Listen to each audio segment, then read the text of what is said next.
आघाडीमुळं नरेंद्र मोदी आणि भाजपच्या छातीत अक्षरशः धडकी भरलेली आहे. मला खात्री आहे की जर नाना पटोले तिथं अध्यक्ष असते तर एकही पक्षांतर झालं नसतं. तो लोकांनी त्या जाहीरनाम्याला मतं दिली आहेत, त्यामुळे जाहीरनामा अंमलात आणण्याचं काम तुमचं आहे आणि ते तुम्हाला मी विचारत राहणार. की मी सगळ्या फाईल वाचायचो, माझ्यासारखा स्पीड पुढे शक्यच नाही. रात्र मी 3 पण काम करायचो. पण 2 अधिकाऱ्यांच्या बदल्या करण्याबद्दल माझ्यावर खूप राजकीय दबाव आला. मी त्याला म्हणजे मला ते शेवटी स्वीकारावं लागलं, कारण फारच जास्त दबाव आला. त्यांना अजूनही तो टाक्यातून सावरले. ते म्हणतात त्यांना असं वाटतं की माझं राजकीय करिअरला माझ्या त्या घटनेमुळं ब्रेक लागला. 60 ते 65% लोकांनी नरेंद्र मोदीचा पराभव करण्याकरता मतदान 2 वेळाला केलेलं आहे. मला वाटतं मी शिफारशीतून आम्ही नटसम्राट मी आवर्जून पाहिला, आत्ता अलीकडचा नाना पाटेकरांचा, आणि सॅराटिक पाहिला, कारण बरंच चर्चा झाली होती.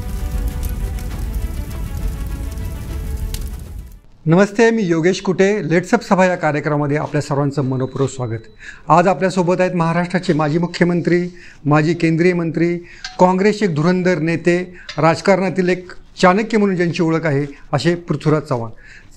महाराष्ट्रातल्या ज्या अनेक जे एक नामवंत मुख्यमंत्री म्हणा, अतिशय पारदर्शक कारभार म्हणून ज्यांची ख्याती होती, ज्यांनी महाराष्ट्राच्या राजकारणावरती गुणात्मक प्रभाव टाकण्याचा प्रयत्न केला, असे पृथ्वीराज बाबा आज आपल्यासोबत आहेत. चव्हाण साहेब, लेट्सअपमध्ये आपल्याला मनपूर्वक स्वागत. नमस्कार. सर, तुम्ही भारतात आहात की इंडियामध्ये आहात हे जरा सांगितलं तर बरं होईल. मला वाटतं मी माझं बालपण हे कराडला माझं सर्व शिक्षण झालं आणि ते निश्चितच भारतात होतं. पण नंतर मी बरेच वर्ष परदेशात होतो आणि परदेशातून परत आल्यानंतर मी परदेशात तर नक्कीच इंडिया म्हणावं लागलं. पण नंतर भारत आणि इंडियामधला काही फरक नव्हता. संदर्भ असेल त्याप्रमाणे वागणं होत होतं, लोकांची चर्चा होत होती. त्यामुळं ह्यात काही फरक आहे, मूलभूत फरक आहे असं मला कधी वाटलं नाही. परंतु शहरी भारत आणि ग्रामीण भारत यामध्ये शहरी भारताला इंडिया म्हणायचं, ग्रामीण भागाला भारत म्हणायचं, असा एक प्रयोग लोकांनी केला.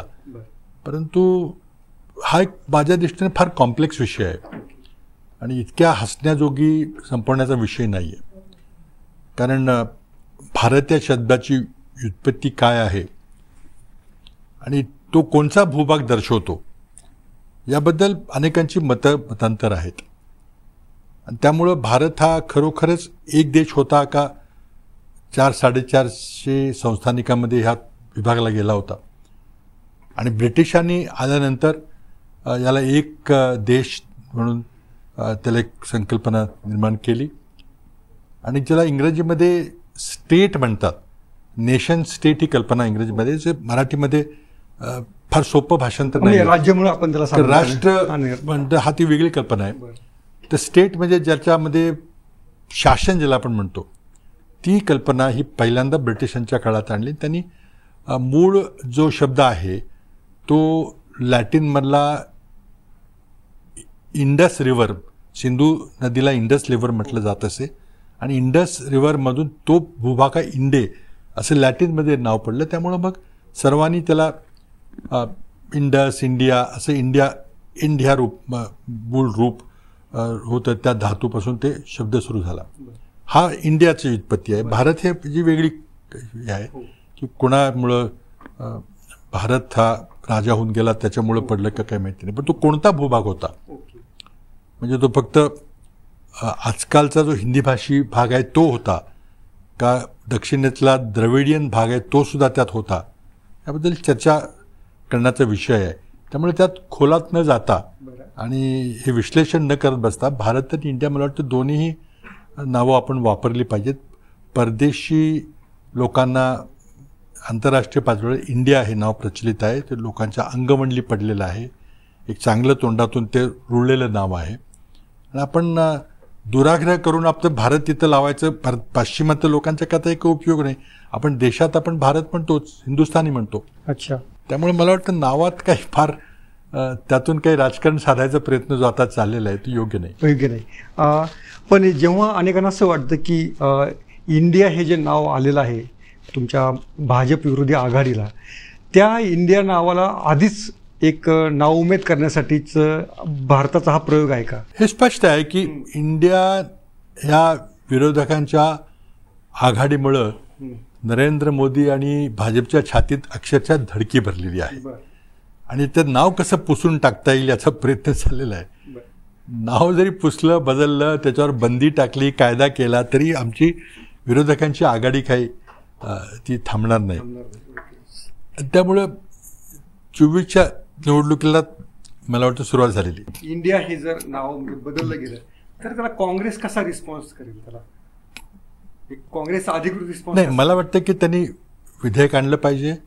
जी आपली उद्देशिका आहे प्रिॲम्बल आहे त्यामध्ये भारत या शब्दाचा संबंध संविधानामध्ये फक्त एकाच ठिकाणी उल्लेख आहे.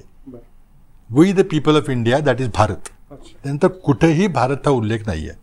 पण आपल्याला जास्त ठिकाणी करायचं असेल तर त्यामध्ये काही वावगं नाही आहे. पण मला वाटतं की पाश्चिमात्य लोकांनी आपण भारतच म्हणावं असा आग्रह करायचं काही कारण मला तर दिसत नाही. परिचित आहे काही देशांनी केलेलं आहे. आपलं नाव बदललेलं बर्मानी म्यानमार केलं, सिलोननी श्रीलंका केलं. त्यामुळे तशी उदाहरणं आहेत.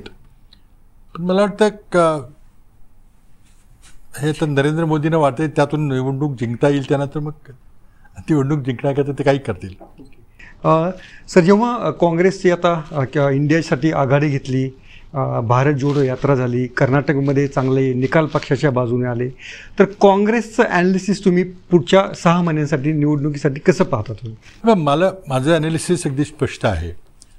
2014च्या लोकसभा निवडणुकीमध्ये भारतीय जनता पक्षाला स्वतःला म्हणजे नरेंद्र मोदींना एकूण देशात 31% मतं पडली होती. 19च्या आधी बालाकोट झालं, एक भावनात्मक विषय झाला, मताची टक्केवारी वाढली आणि ती 37पर्यंत गेली. पण तो फुगवटा होता, ती वाढ होती ती तात्कालीन बालाकोटमुळं, हल्ल्यामुळं, पुलवामामुळं ते घडलं. तरी पण आपण एक नरेंद्र मोदींच्या व्यक्तिमत्वामुळं, त्यांच्या संघटनेमुळं, RSSमुळं किंवा हिंदुत्वाच्या राजकारणामुळे त्यांच्याकडे 35% मतं आजही आहेत.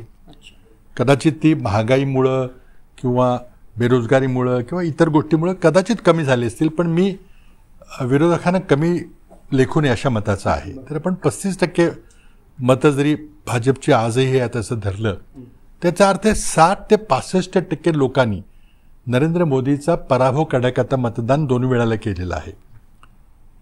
पण ती विरोधकांची मतं इतकी विभागली गेली की आज संसदेमध्ये भाजप धरून 38 पक्ष संसदेमध्ये प्रतिनिधित्व आहे. 38 पक्षाचे खासदार आहेत. भाजप आणि काही मित्रपक्ष सोडले तरी विरोधकांचे मला वाटतं 35 पक्ष आहेत आणि प्रत्येकाला मग कोणाला 0.5%, 0.5%, 0.1%. काँग्रेस पक्षाला दोन्ही निवडणुकीमध्ये 19% मतं मिळाली. त्यानंतर पाहिलं तर तृणमूल काँग्रेसची 4% मतं आहेत. नंतर मग सगळे 2, 3, 1, अर्धा पाव अशी मतं आहेत. ही सगळी मतं जर एकत्रित झाली तर त्याची बेरीज 60-65 होते. आणि ही सगळी मतं नरेंद्र मोदींना पराभव करण्याकरता वेगवेगळ्या पक्षाच्या पेटीत गेली किंवा त्यांची बटणं दाबली गेली. आमचा या इंडिया आघाडीच्या माध्यमातून प्रयत्न आहे की भाजपच्या विरोधी मतांचं विभाजन टाळायचं आणि त्याकरता एकाच एक उमेदवार देता आला तर आम्हाला बरं होईल. आता 543 ठिकाणी ते कदाचित शक्य होणार नाही, पण होता होईल तितका. आणि आमच्या त्या मुंबईच्या जाहीरनाम्यामध्ये पण आम्ही ते म्हटलेलं आहे जितकं शक्य होईल तिथं आम्ही एकाच एक उमेदवार द्यायचा प्रयत्न करू. अगदी माझ्या मताने आपण 400, 450 जागेवर जरी एकाच एक केलं तरी मला वाटतं एक निर्णायक बदल होईल. आणि त्यामुळं मला वाटतं ही निवडणूक एक वेगळ्या टप्प्यावर येऊन पोचलेल्या मैलाचा दगड ठरण्याची शक्यता आहे आणि म्हणून स्वाभाविकपणे मोदींना भीती वाटते. अच्छा, तुम्ही सर मनमोहन सिंगांच्या सोबतही काम केलेलं आहे, मोदींची कारकीर्द पाहिलेली आहे, तर या दोघांमधला फरक तुम्हाला काय जाणवतो? जमीन अस्मानचा फरक आहे. उदाहरणार्थ पहिल्यांदा एक मनमोहन सिंग आत्तापर्यंत झालेल्या सर्व पंतप्रधानांमध्ये एक सर्वात उच्च शिक्षित असे प्रधानमंत्री आहेत. अकॅडमिक आहेत, ते शिक्षक होते, ते PhD आहेत आणि त्यांच्या पंतप्रधान कार्यालयामध्ये एक प्रचंड अकॅडमिक असं वातावरण होतं आणि त्या वातावरणामध्ये काम करायला मला स्वतःला तर खूपच शिकायला मिळालं. कारण सगळे मोठी मोठी माणसं तिथं काम होते आणि तिथं मेरिटला त्याला महत्त्व दिलं जाईल. ते प्लॅनिंग कमिशन असो किंवा पंतप्रधानाचे आर्थिक सल्लागार मंडळ असो, सायन्स ॲडवायझरी काउन्सिल असो, ही सगळी जी मंडळं होती उद्योगपतींचं, तर ते होतं मोठे मोठे उद्योगपती असायचे. पण आर्थिक सल्लागार मंडळ जे होतं ते मोठ्या मोठ्या अर्थतज्ज्ञांचं मंडळ होतं आणि ते मनमोहन सिंग त्यांच्याशी वेळोवेळी सल्लामसलत करायचे, कारण त्यांना इतका वेळ कधी मिळायचा नाही. पण ह्या लोकांना कोण कोण होतं, तर सी रंगराजन, सुरेश तेंडुलकर, अशा धर्तीचे म्हणजे आंतरराष्ट्रीय ख्यातीचे अर्थशास्त्रज्ञ ते आमच्या त्या सल्लागार मंडळामध्ये होते. आणि मनमोहन सिंग यांच्याशी जेव्हा वार्तालाप व्हायचा, एका बाजूला मॉन्टेक सिंग, एका बाजूला चिदंबरम, मग आमचे काही सचिव असायचे खूप मोठे मोठे. म्हणजे माझ्यासारख्याला, माझं आता बॅकग्राऊंड हे टेक्नॉलॉजीचं आहे, इंजिनिअरिंगचं आहे, काही इकॉनॉमिक्सचं नाही आहे. पण हे म्हणजे प्रत्येक मीटिंग आमची ट्युटोरियलसारखी मला असायची. इतक्या हाय लेवलची तिथे चर्चा व्हायची. आजच्या पंतप्रधानांमध्ये काय त्यांचं फॉर्मल शिक्षण झालेलं नाही, ते कॉलेजला कधी गेले नाहीत. त्यांनी स्वतःच आपल्या मुलाखतीत सांगितलं आहे. आणि त्यांनी जी काही डिग्री पदवी वगैरे त्यांची आहे ती त्यांनी बाहेरून एक्सटर्नल दिलेली आहे.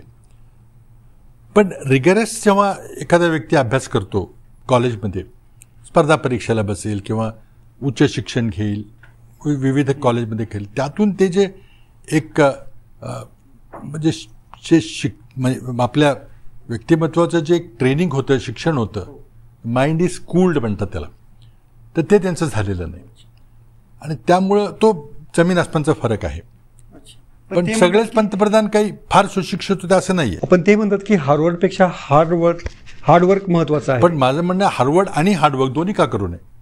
आज मनमोहन सिंग हे उच्च शिक्षित होते पण ते हार्डवर्क करत नव्हते असं म्हटलं तर ते हास्यास्पद ठरेल, कारण मी स्वतः पाहिलेलं आहे. पण मोदी म्हणतात मी एकदाही रजा घेतली नाही. पंतप्रधान उलट रजा घेतली म्हणजे तुम्ही काही काम करत नाही असं नाही आहे.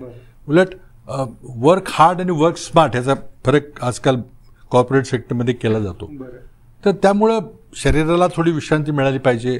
अर्थात मनमोहन सिंग देखील काही कधी सुट्टी घेत नव्हते, पण ते फार शिस्तप्रिय होते. वेळेवर अगदी प्रत्येक अपॉइंटमेंट त्यांची टाईम टू टाईम व्हायची, खूप आधी प्लॅन व्हायची सगळी. आणि त्यामुळं आजचे महाराष्ट्रातले मुख्यमंत्री आज खूप 3-3 पर्यंत जागतात, पण आउटपुट काय निघतं बघितलं आपण. तर त्यामुळं क्वालिटी ऑफ टाईम स्पेंड म्हणजे कशा प्रकारे आपण काम करतोय आणि त्याचं आउटपुट काय निघते हे महत्त्वाचं आहे. अच्छा, आता आम्ही अनेकदा मंत्र्यांकडनं किस्सा ऐकतो की मध्यरात्री मोदींचा फोन होतो, कहा हो तुम, आणि मग ते काहीतरी आदेश वगैरे देतात.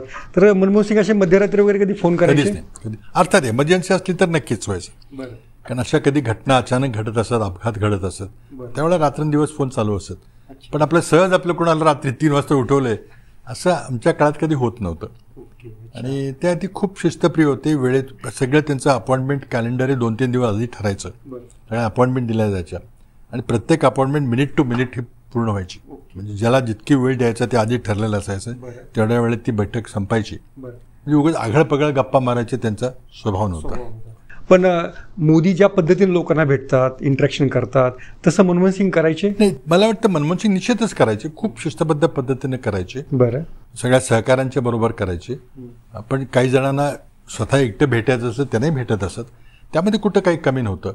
आणि आता जे पंतप्रधानांनी भेटतात त्याबद्दल काही ते पंतप्रधानांना भेटावंच लागतं. म्हणजे असं लोकांच्यापासून किंवा ऑफिसर्स अधिकाऱ्यांच्यापासून आपण वेगळं होऊन चालत नाही. ओके. परंतु मला एकच सांगावं लागेल की आज पंतप्रधान कार्यालयामध्ये जिथे मी 6 वर्ष काम केलेलं आहे मनमोहन सिंग यांच्या प्रधानमंत्री काळामध्ये 2004 ते 10 पर्यंत महाराष्ट्रात येण्यापूर्वीपर्यंत, आणि त्यामुळे खूप मोठं कार्यालय असतं, 200-300 लोक तिथं काम करतात.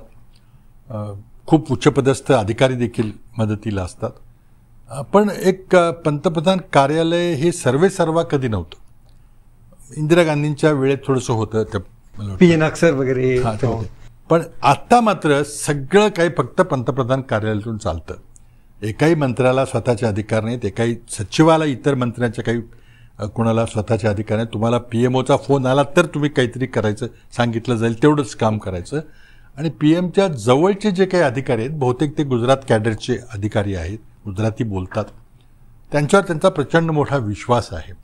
आणि त्यांच्या थ्रूच हे कार्यालय चालतंय. असं पूर्वी कधी नव्हतं. आपण महाराष्ट्राकडे येऊया. महाराष्ट्रामध्ये गेले 2019 ते 2023 आलंय पक्ष फुटाफुटीचं राजकारण फार चाललेलं आहे. म्हणजे हा पक्ष फुटतो, तो पक्ष फुटतो, जवळपास आता 6 पक्ष मेजर पक्ष झालेले आहेत. तर हे का होतं आणि कशामुळे झालं हे सगळं, की खरोखरीच भाजप ठाकरेंना पूर्णपणे नेस्तनाबूत करण्याच्या प्रयत्नातच आहेत का याच्यासाठी? एक तर दुसऱ्या क्रमांकाचं राज्य तर आहेच आहे, पण महाराष्ट्रावर मेक और ब्रेक होईल हे मोदींना माहिती आहे चांगलं. आणि त्यामुळं 2019ची महाविकास आघाडी जर भाजपच्या म्हणजे फक्त भाजप आणि त्यावेळेस शिवसेना नव्हती, एकटे भाजप होती, त्यांची जर आमची थेट लढाई झाली तर भाजपचा दारुण पराभव लोकसभेला महाराष्ट्रात होईल हे चित्र स्पष्ट होतं. तुम्ही सगळे रिपोर्टही करत होता तसं. त्यामुळे इथे काहीतरी केलं पाहिजे आणि काहीतरी घडणारे आम्हाला माहिती होतं. ही काही सोपं नाही. आणि त्यामध्ये चौकशी संस्था ज्या आहेत, इन्व्हेस्टिगेटिव्ह एजन्सीज, ईडी असेल, CBI असेल, NIA असेल, इन्कम टॅक्स असेल, जेवढ्या त्यांच्याकडे ज्या इन्व्हेस्टिगेटिव्ह एजन्सी आहेत त्यांचा प्रचंड मोठा दुरुपयोग केला गेला. विरोधी पक्ष तोडण्याकरता, विरोधी आमदारांना नामोहरड करण्याकरता अनेकांना तुरुंगात टाकलं गेलं. मग ह्याचं काय झालं? आता भुजबळांसारख्या व्यक्तीला 2-2, 2.25 वर्ष आत ठेवलं. आता अर्थात त्यांचं म्हणणं होतं की मी निर्दोष आहे, ते म्हणते तुम्ही गुन्हेगार आहेत. आता 2.25 वर्षानंतर ते बाहेर पडतात, तेरी बी चूप मेरी बी चूप, नमस्कार, गुड, थँक्यू व्हेरी मच, निघून गेले, काहीच चाललं नाही. म्हणजे असंही कोणी म्हटलं नाही की बाबा माझी तू 2 वर्ष माझी तू कोणी बाहेर घालवली, तुम्ही कोर्टात जात नाही, काही करत नाही. म्हणजे सगळं काय आलबेल आहे. प्रत्येकाच्या बाबतीत असंच झालेलं आहे. आणि त्यामुळे या चौकशी संस्थांचा प्रचंड मोठा दुरुपयोग जो कधी देशाचा इतिहास झाला नाही. आणि त्याला फक्त लोकांना, विरोधी पक्षाच्या लोकांना मोडण्याकरता, भयभीत करण्याकरता, त्यांना आतंकित करण्याकरता, कारण तुरुंगात जायचं कुणाला आवडेल काय असेल, आणि क्षुल्लक करण्याकरता पाठवून, आणि त्यांना तुम्हाला जर बाहेर यायचं असेल तर मग आमच्याकडे या, पक्ष बदला, तुरुंगात जा किंवा भाजपमध्ये, असे दोनच पर्याय. म्हणजे तुरुंगात जावं किंवा भाजपमध्ये जा. आणि भाजपमध्ये आल्याबरोबर सगळे केसेस सगळे थंड, सगळे गार, बंद करत नाहीत, चालू असतात ते, पण ते सगळं ऍक्टिव्हिटी सगळी थांबते. इतकं उघड झालेलं आहे.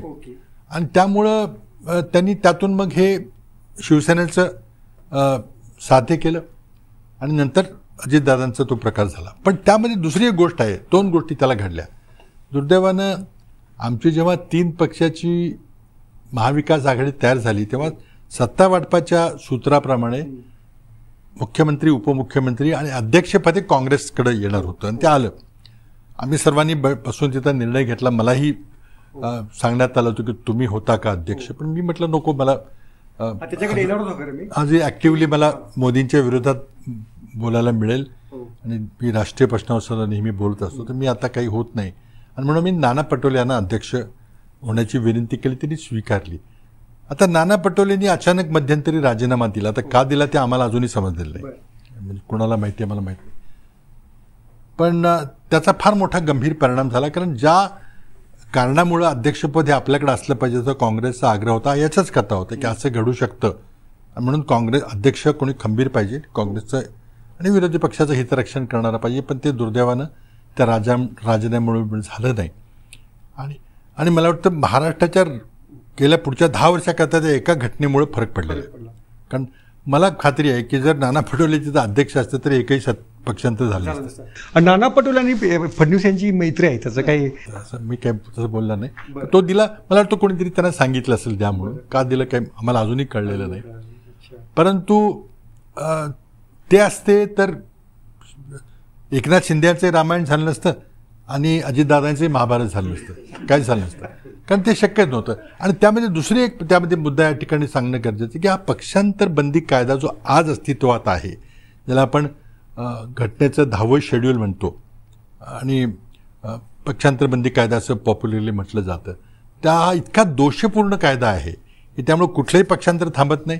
आत्ता पक्षांतर झाले का नाही तेही कोणी सांगू शकत नाही, कारण विधानसभेचे अध्यक्ष जे एका पक्षाचे प्रतिनिधी असतात त्यांच्याकडे आपण न्यायाधीश म्हणून भूमिका जेव्हा सोपवतो तेव्हा जी अपेक्षा घटनाकर्त्याची होती ती काही पूर्ण होताना दिसत नाही. त्यामुळे माझं तर स्पष्ट मत आहे की तो कायदा सरसकट रद्दबादल केला पाहिजे आणि सोपा कायदा आणला पाहिजे, पण ते आता भविष्यामध्ये काय माहिती नाही. जेव्हा महाराष्ट्रातल्या ईडीच्या नेत्यांना अगदी साखर कारखानदार असतील, विरोधी पक्षनेते असतील, माजी उपमुख्यमंत्री असतील, अशांना ईडीच्या किंवा इतर इन्कम टॅक्स वगैरे नोटीस आल्या. पण याच्यापासून बचावले ते तुम्ही बचावले. तर तुम्ही म्हणजे तुमच्याबद्दल लोकांना इतकं हे वाटतं की नाही बाबां म्हणजे अजिबात काहीच नाही. माझं कुठे शिक्षण संस्था नाही, माझी कुठला साखर कारखाना नाही, काहीच नाहीये. त्यामुळे आर्थिक मी कुठे व्यवहारात महाराष्ट्रात गुंतलेलो नाहीये. त्याचा निवडणुकीला त्रास होतो खूप, कारण की फौजफाटा जो असतो साखर कारखानदाराकडे तो नसतो आमच्याकडे, त्यामुळे खूप धावपळ होते ओढाताना. पण हे शिक्षण संस्था न काढण्याचा किंवा साखर कारखाना काढण्याचा, तुमच्या आजूबाजूला एवढे कारखाने होते, तुम्ही का त्या फंदात नाही पडला? त्या फंदात आता यशवंतराव चव्हाण साहेबांनी काढलं नाही, तसं बघितलं तर स्वतः शरद पवारांनी काय स्वतः काढलं नाही, त्यांनी कंट्रोल केले बरेचसे. स्वतः त्यामध्ये बसणं तसं हे नव्हतं. काही शिक्षण संस्थेला मदत केली, पण त्यात आम्ही गुंतलो नाही. कारण मला वाटतं की त्यात आम्ही पडलो असतो.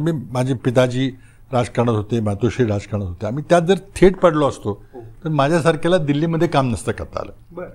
त्यामुळे ते दिल्ली त्याचा काय अडथळा, म्हणजे तुम्हाला काय जाणीव झाली की ह्या नको संस्था वगैरे काढला की आपण जिल्ह्यापुरतेच राहिलो असतो? बरं, एक गैरव्यवहार केला तर मग तो वेगळी गोष्ट आहे. तो पण जरी नाही केला तरी आज काय बाबा, आज एमडीची इंटरव्ह्यू आहे, मला तिथे गेलं पाहिजे, आज काय तुमचं टेंडर निघणार आहे, आज काय आहे, तर ते हे म्हणजे काही ना काही तिथे हे शेवटी 300-400 कोटी रुपयाची संस्था चालवणं म्हणजे हे पार्ट टाइम फावल्या वेळेतलं काम नाही, फुल टाइम जॉब आहे. त्यामुळं हा पार्ट टाइम जॉब असतो आणि कोणी करत नाही. तर त्यामुळं हा कुठेतरी महाराष्ट्राला गंभीर विचार करावा लागेल. यशवंतरावजी चव्हाण असताना एक अलिखित संकेत होता की तुम्ही जर निवडणुका लढणार असला तुम्ही निवडणुका लढा, तुम्हाला सहकारात काम करा, तुम्ही सहकारात करा, तुम्ही दोघं मिक्सअप करायचं नाही. पण ते पुढं पवारसाहेबांच्या काळामध्ये ते दोन्ही मिक्सअप झालं आणि सहकारी कारखाना असल्याशिवाय आमदार होता येत नाही किंवा मोठ्या मोठ्या शिक्षण संस्था, मेडिकल कॉलेज असल्याचे तुम्हाला लोकसभेला जाता येत नाही, असं समीकरण झालेलं आहे. आपण याच्यामध्ये एकच विचारत होतो की ज्या म्हणजे अनेकांचे म्हणजे तुम्ही सोशल मीडियामध्ये आहात, पण तुम्ही फक्त वैचारिक भूमिका अशी मांडता. तुमचं त्या अर्थाने वैयक्तिक किंवा एक फॅमिली लाईफ कधी लोकांसमोर आलेलं नाही आहे. तर तुमचं म्हणजे जसं साखर कारखाना आहे, पण तुमचं फुल टाईम नक्की तुमचं काम काय आहे ते जर फुल टाईम हेच काम आहे ना. आता बघा महाराष्ट्रामध्ये आणि विशेषतः बहुतेक जगात सर्व ठिकाणी तुम्ही जर राजकीय लोकप्रतिनिधी म्हणून व्हायचं कबूल केलं तर स्वतःचं मग खाजगी जीवन फार सफर होतं, त्यात काही शंका नाही. पाश्चिमात्य देशामध्ये थोडे संकेत आहेत अजूनही किंवा ते विकेंडला ते काम करत नाहीत किंवा ते वर्षातनं सुट्ट्या घेतात फॅमिलीबरोबर. हे आपल्याकडे शक्य होत नाही. कोणी तसा विचार मांडला तरी लोक एकदम लगेच तुम्ही लगेच सगळे काव करायला लागेल की सुट्टी घेतली आणि म्हणून. ती अजून परिपक्वता आपल्या राजकारणात आली नाही की थोडीशी फॅमिली करताही म्हणजे वर्क लाईफ बॅलन्स ज्याला म्हणतात कॉर्पोरेट सेक्टरमध्ये तो होत नाही, शक्य नाही. आणि हे जे काम आहे 24/7 काम आहे. त्यामुळे तुम्ही मी फावल्या वेळात करतो वगैरे असं होत नाही. इंग्लंडमध्ये वगैरे काय असतं की खासदार सर्व लंडनमध्ये राहतात, राजधानीमध्ये, आणि ते त्यांच्याकडं तुम्ही कुठल्या मतदारसंघातून निवडून आलाय तुम्ही त्याच मतदारसंघातले असले पाहिजे, त्याच जातीचे असले पाहिजे, त्याच भाषेत, असं काही नाही. इथं जर रिक्त झालं एखादं पद तर ती पार्टीचे लोक येतात, युनिव्हर्सिटीमध्ये जातात, कॉलेजमध्ये जातात, सगळे इंटरव्ह्यू करतात, कुणालाही कुठूनही उभं करतात, तिथं काही संबंध नाही. त्यामुळे मग काय होतं की ते खासदार फक्त ज्याला सर्जरी म्हणून तिथं नाव आहे, कशामुळे पडलं मला माहीत नाही, पण शनिवार रविवारी फक्त मतदारसंघात ते लोक जातात, जवळजवळ आहेत लंडनहून, आणि तिथं मग मतदारांना भेटतात. तिथले काही विषय म्हणजे आपल्यासारखे आता गटर तुंबलंय, माझं लाईट गेली, असं काही नसतं. तर माझ्याकडे मोठा कारखाना येईल का, मला रोजगार मिळेल का, असे त्यांचे मोठे विषय असतात. त्यामुळे त्या 2 दिवसाच्या ह्याच्यामध्ये काही कुणाची वैयक्तिक कामं असतात. पासपोर्ट कोणाचा अडकलाय, कोणी एखाद्या माणसाला परदेशामध्ये अटक झालेली आहे, त्याला अशा प्रकारचे कामं असतात. तेवढे 2 दिवसात ते सगळे करतात आणि पूर्ण वेळ ते मग संसदेचं काम करायचं. मग संसदेचे कमिटी असतात, अध्यक्ष म्हणून काम करतात.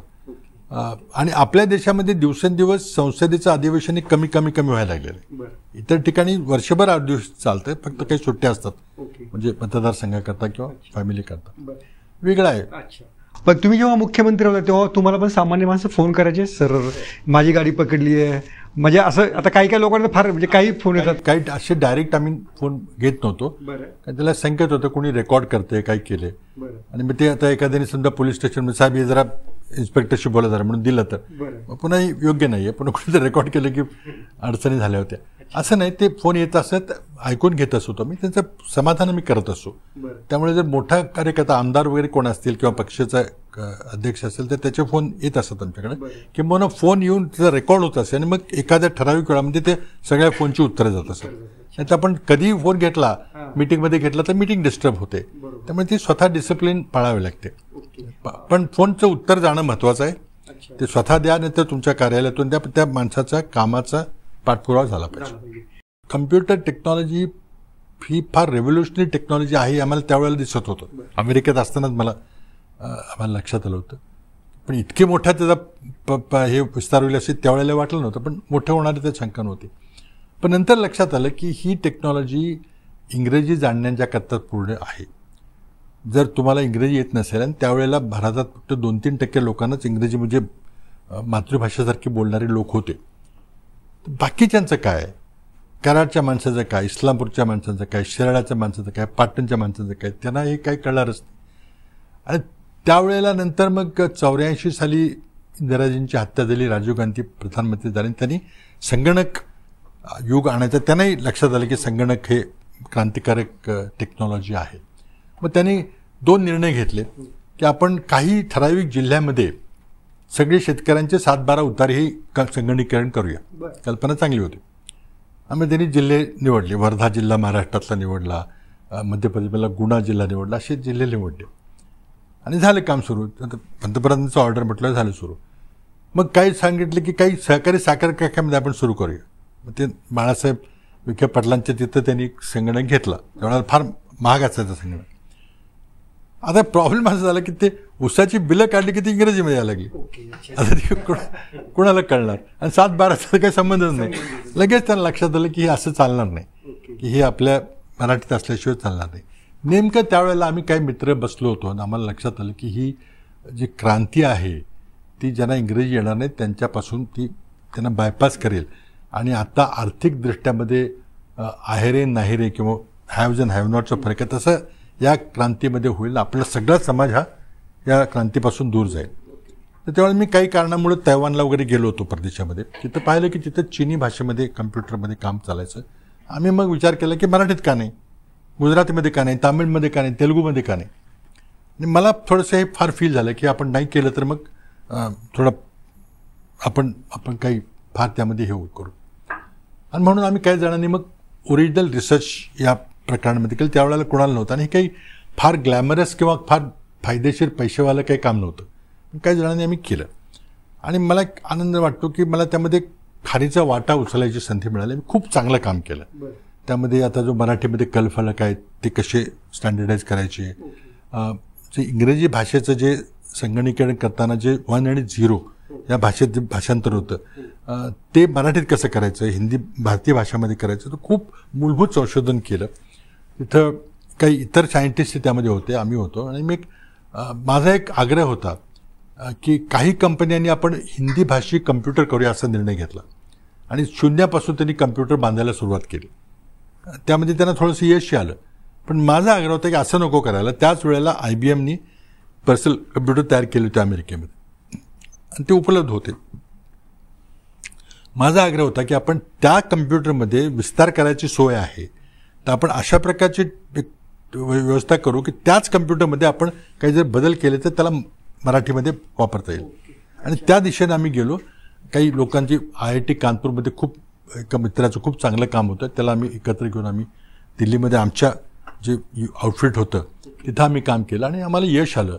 आणि पहिल्यांदा आम्ही एक स्टँडर्ड अमेरिकेतला आयात केलेला IBM कंपनीचा छोटा जो टेबलटॉप कम्प्युटर ज्याला आपण PC म्हणतो आजकाल, त्या कम्प्युटरमध्ये आम्ही आमचं एक उपकरण त्यात ॲड केलं. कारण त्यामध्ये असं वस्तू ॲड करण्याची सोय होती पहिल्यापासून, आणि केलं तर एका वेळेला सर्व भारतीय भाषामध्ये काम करता यायचं इंग्लिशबरोबर.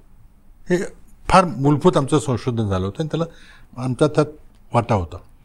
आता जेव्हा राजीव गांधींनी शोधायला सुरुवात केली की हे तर मराठीमध्ये उसाची बिलं आली तर इंग्रजीमध्ये आली तर काही उपयोग नाही, 7-12 काही चालणार नाही, तर काय, तर त्यांनी मग गृहमंत्रालयाला सांगितलं. गृहमंत्रालयामध्ये एक ऑफिशियल लँग्वेज म्हणून एक विभाग आहे, अजूनही आहे, की मग कोण भारतीय भाषेमध्ये काम कोण करतंय. तर मग राजीव गांधींना पाहायचं हे काम.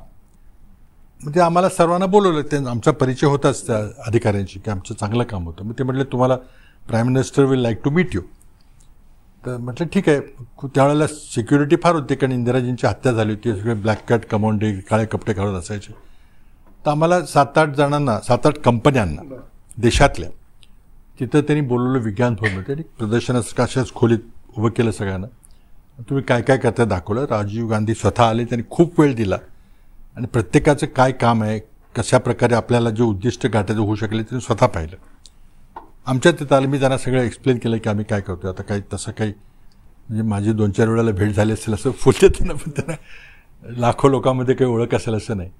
पण त्यावेळेला काय होतं, सिक्युरिटीमुळे प्रत्येकाची नावं बिवं तपासून खिशेबिशे तपासून तुमच्याकडे काय आहे का ते सगळं सोपस्कार जे पंतप्रधानांना भेटताना होता ते व्हायचे. तर ते माझं नाव पाहिलं. तर त्यांनी सर लगेच विचारलं की आर यू फ्रॉम महाराष्ट्र, कारण आपलं चव्हाण हे मराठी स्पेलिंग आहे ते फक्त महाराष्ट्रातलंच आहे, उत्तरेतलं ते चव्हाण वगैरे असतं. तर त्यांनी लगेच ओळखलं की तू महाराष्ट्रातला आहेस का. ते म्हटलं हो महाराष्ट्रातलं आहे. म्हणजे मला लगेच विचारलं की मग तुम्ही are you related to Y B Chavan. आता वाय बी चव्हाण आमचे शेजारी, म्हणजे 2 गल्ल्या सोडून तिथलं घर, पण नातं नाही आहे. तर मी आपलं एका शब्दात उत्तर दिलं, म्हटलं नो आय एम नॉट. चूप राहिलो. म्हटलं आता नाही तर सांगत बसलो तर लांबलं तर सांगावं लागेल. पण तरी त्यांना राहवलं नाही. त्यांनी पुन्हा विचारलं की are you related to Premlata Chavan, कारण त्या मोठ्या नेत्या होत्या, महाराष्ट्र प्रदेश काँग्रेसच्या अध्यक्षा होत्या, खासदार होत्या आणि त्यांचे वैयक्तिक कौटुंबिक संबंध त्या परिवाराशी होते. आता ते विचारल्यावर मला सांगावंच लागलं की मी त्यांचा मुलगा आहे म्हणून. मग म्हटलं व्हेरी गुड. तिथे ओळख झाली. तर मग ते म्हटले तू सॅम पेट्रोडाला भेटा तुम्ही आणि आपल्याला पुढं काम द्यायचं. मग आम्ही ते करत राहिलो. 91च्या निवडणुकीला माझ्या मातोश्रीने सांगितलं की मी आता काही निवडणुकीला उभं राहणार. आणि राजीव गांधींनी सांगितलं की तुम्ही इंदिरा गांधींच्या प्रमाणे 2 मतदारसंघात उभं राहावं असं आमच्या अनेकांची इच्छा आहे. तुम्ही एक अमेठीमध्ये उभं राहणार आहे आणि दुसऱ्यात तुम्हाला काही मतदारसंघाची ऑफर आलेली आहेत, एक बारामतीची आलेली आहे. आणि पण त्याच्यापेक्षा तुम्ही कराडमध्ये करा, कारण मी उभं राहणार नाही. मतदारसंघ खूप सुरक्षित आहे. 8 वेळेला आमच्या दोघांच्या म्हणजे असं निवडून आलेले आहेत ते, आणि फार सुरक्षित तुम्ही उभं राहा. तर राजीव गांधींनी सांगितलं तिथं आपल्याला कोणाला काढायचं नाही, कारण तिथं मातोश्री रिटायर होत होते. तिथं पवारसाहेब मुख्यमंत्री होते, त्यांनी तिथं फिल्डिंग आपली लावली की तिथं मोकळी झाली जागा तर दुसरं कोणतरी द्यायचं म्हणून. मग शेवटपर्यंत आता तिकीट कोणाला द्यायचं निश्चित नव्हतं आणि आमची खात्री झाली की बहुतेक राजीव गांधी विचार करतील, चांगला आहे मतदारसंघ डेव्हलप होईल आपला चांगला. बारामतीची ऑफर होती. बरं, ही कोणी दिली ऑफर? आता कोणी दिली म्हणजे बारामतीची कोण देणार दुसरं. पण त्यावेळेला मग नंतर ती मुद्दाम नाही घेतलेली ऑफर. पण त्या ठिकाणी अजित पवार लोकसभेला उभे राहिले, तुला माहिती आहे, 91ला.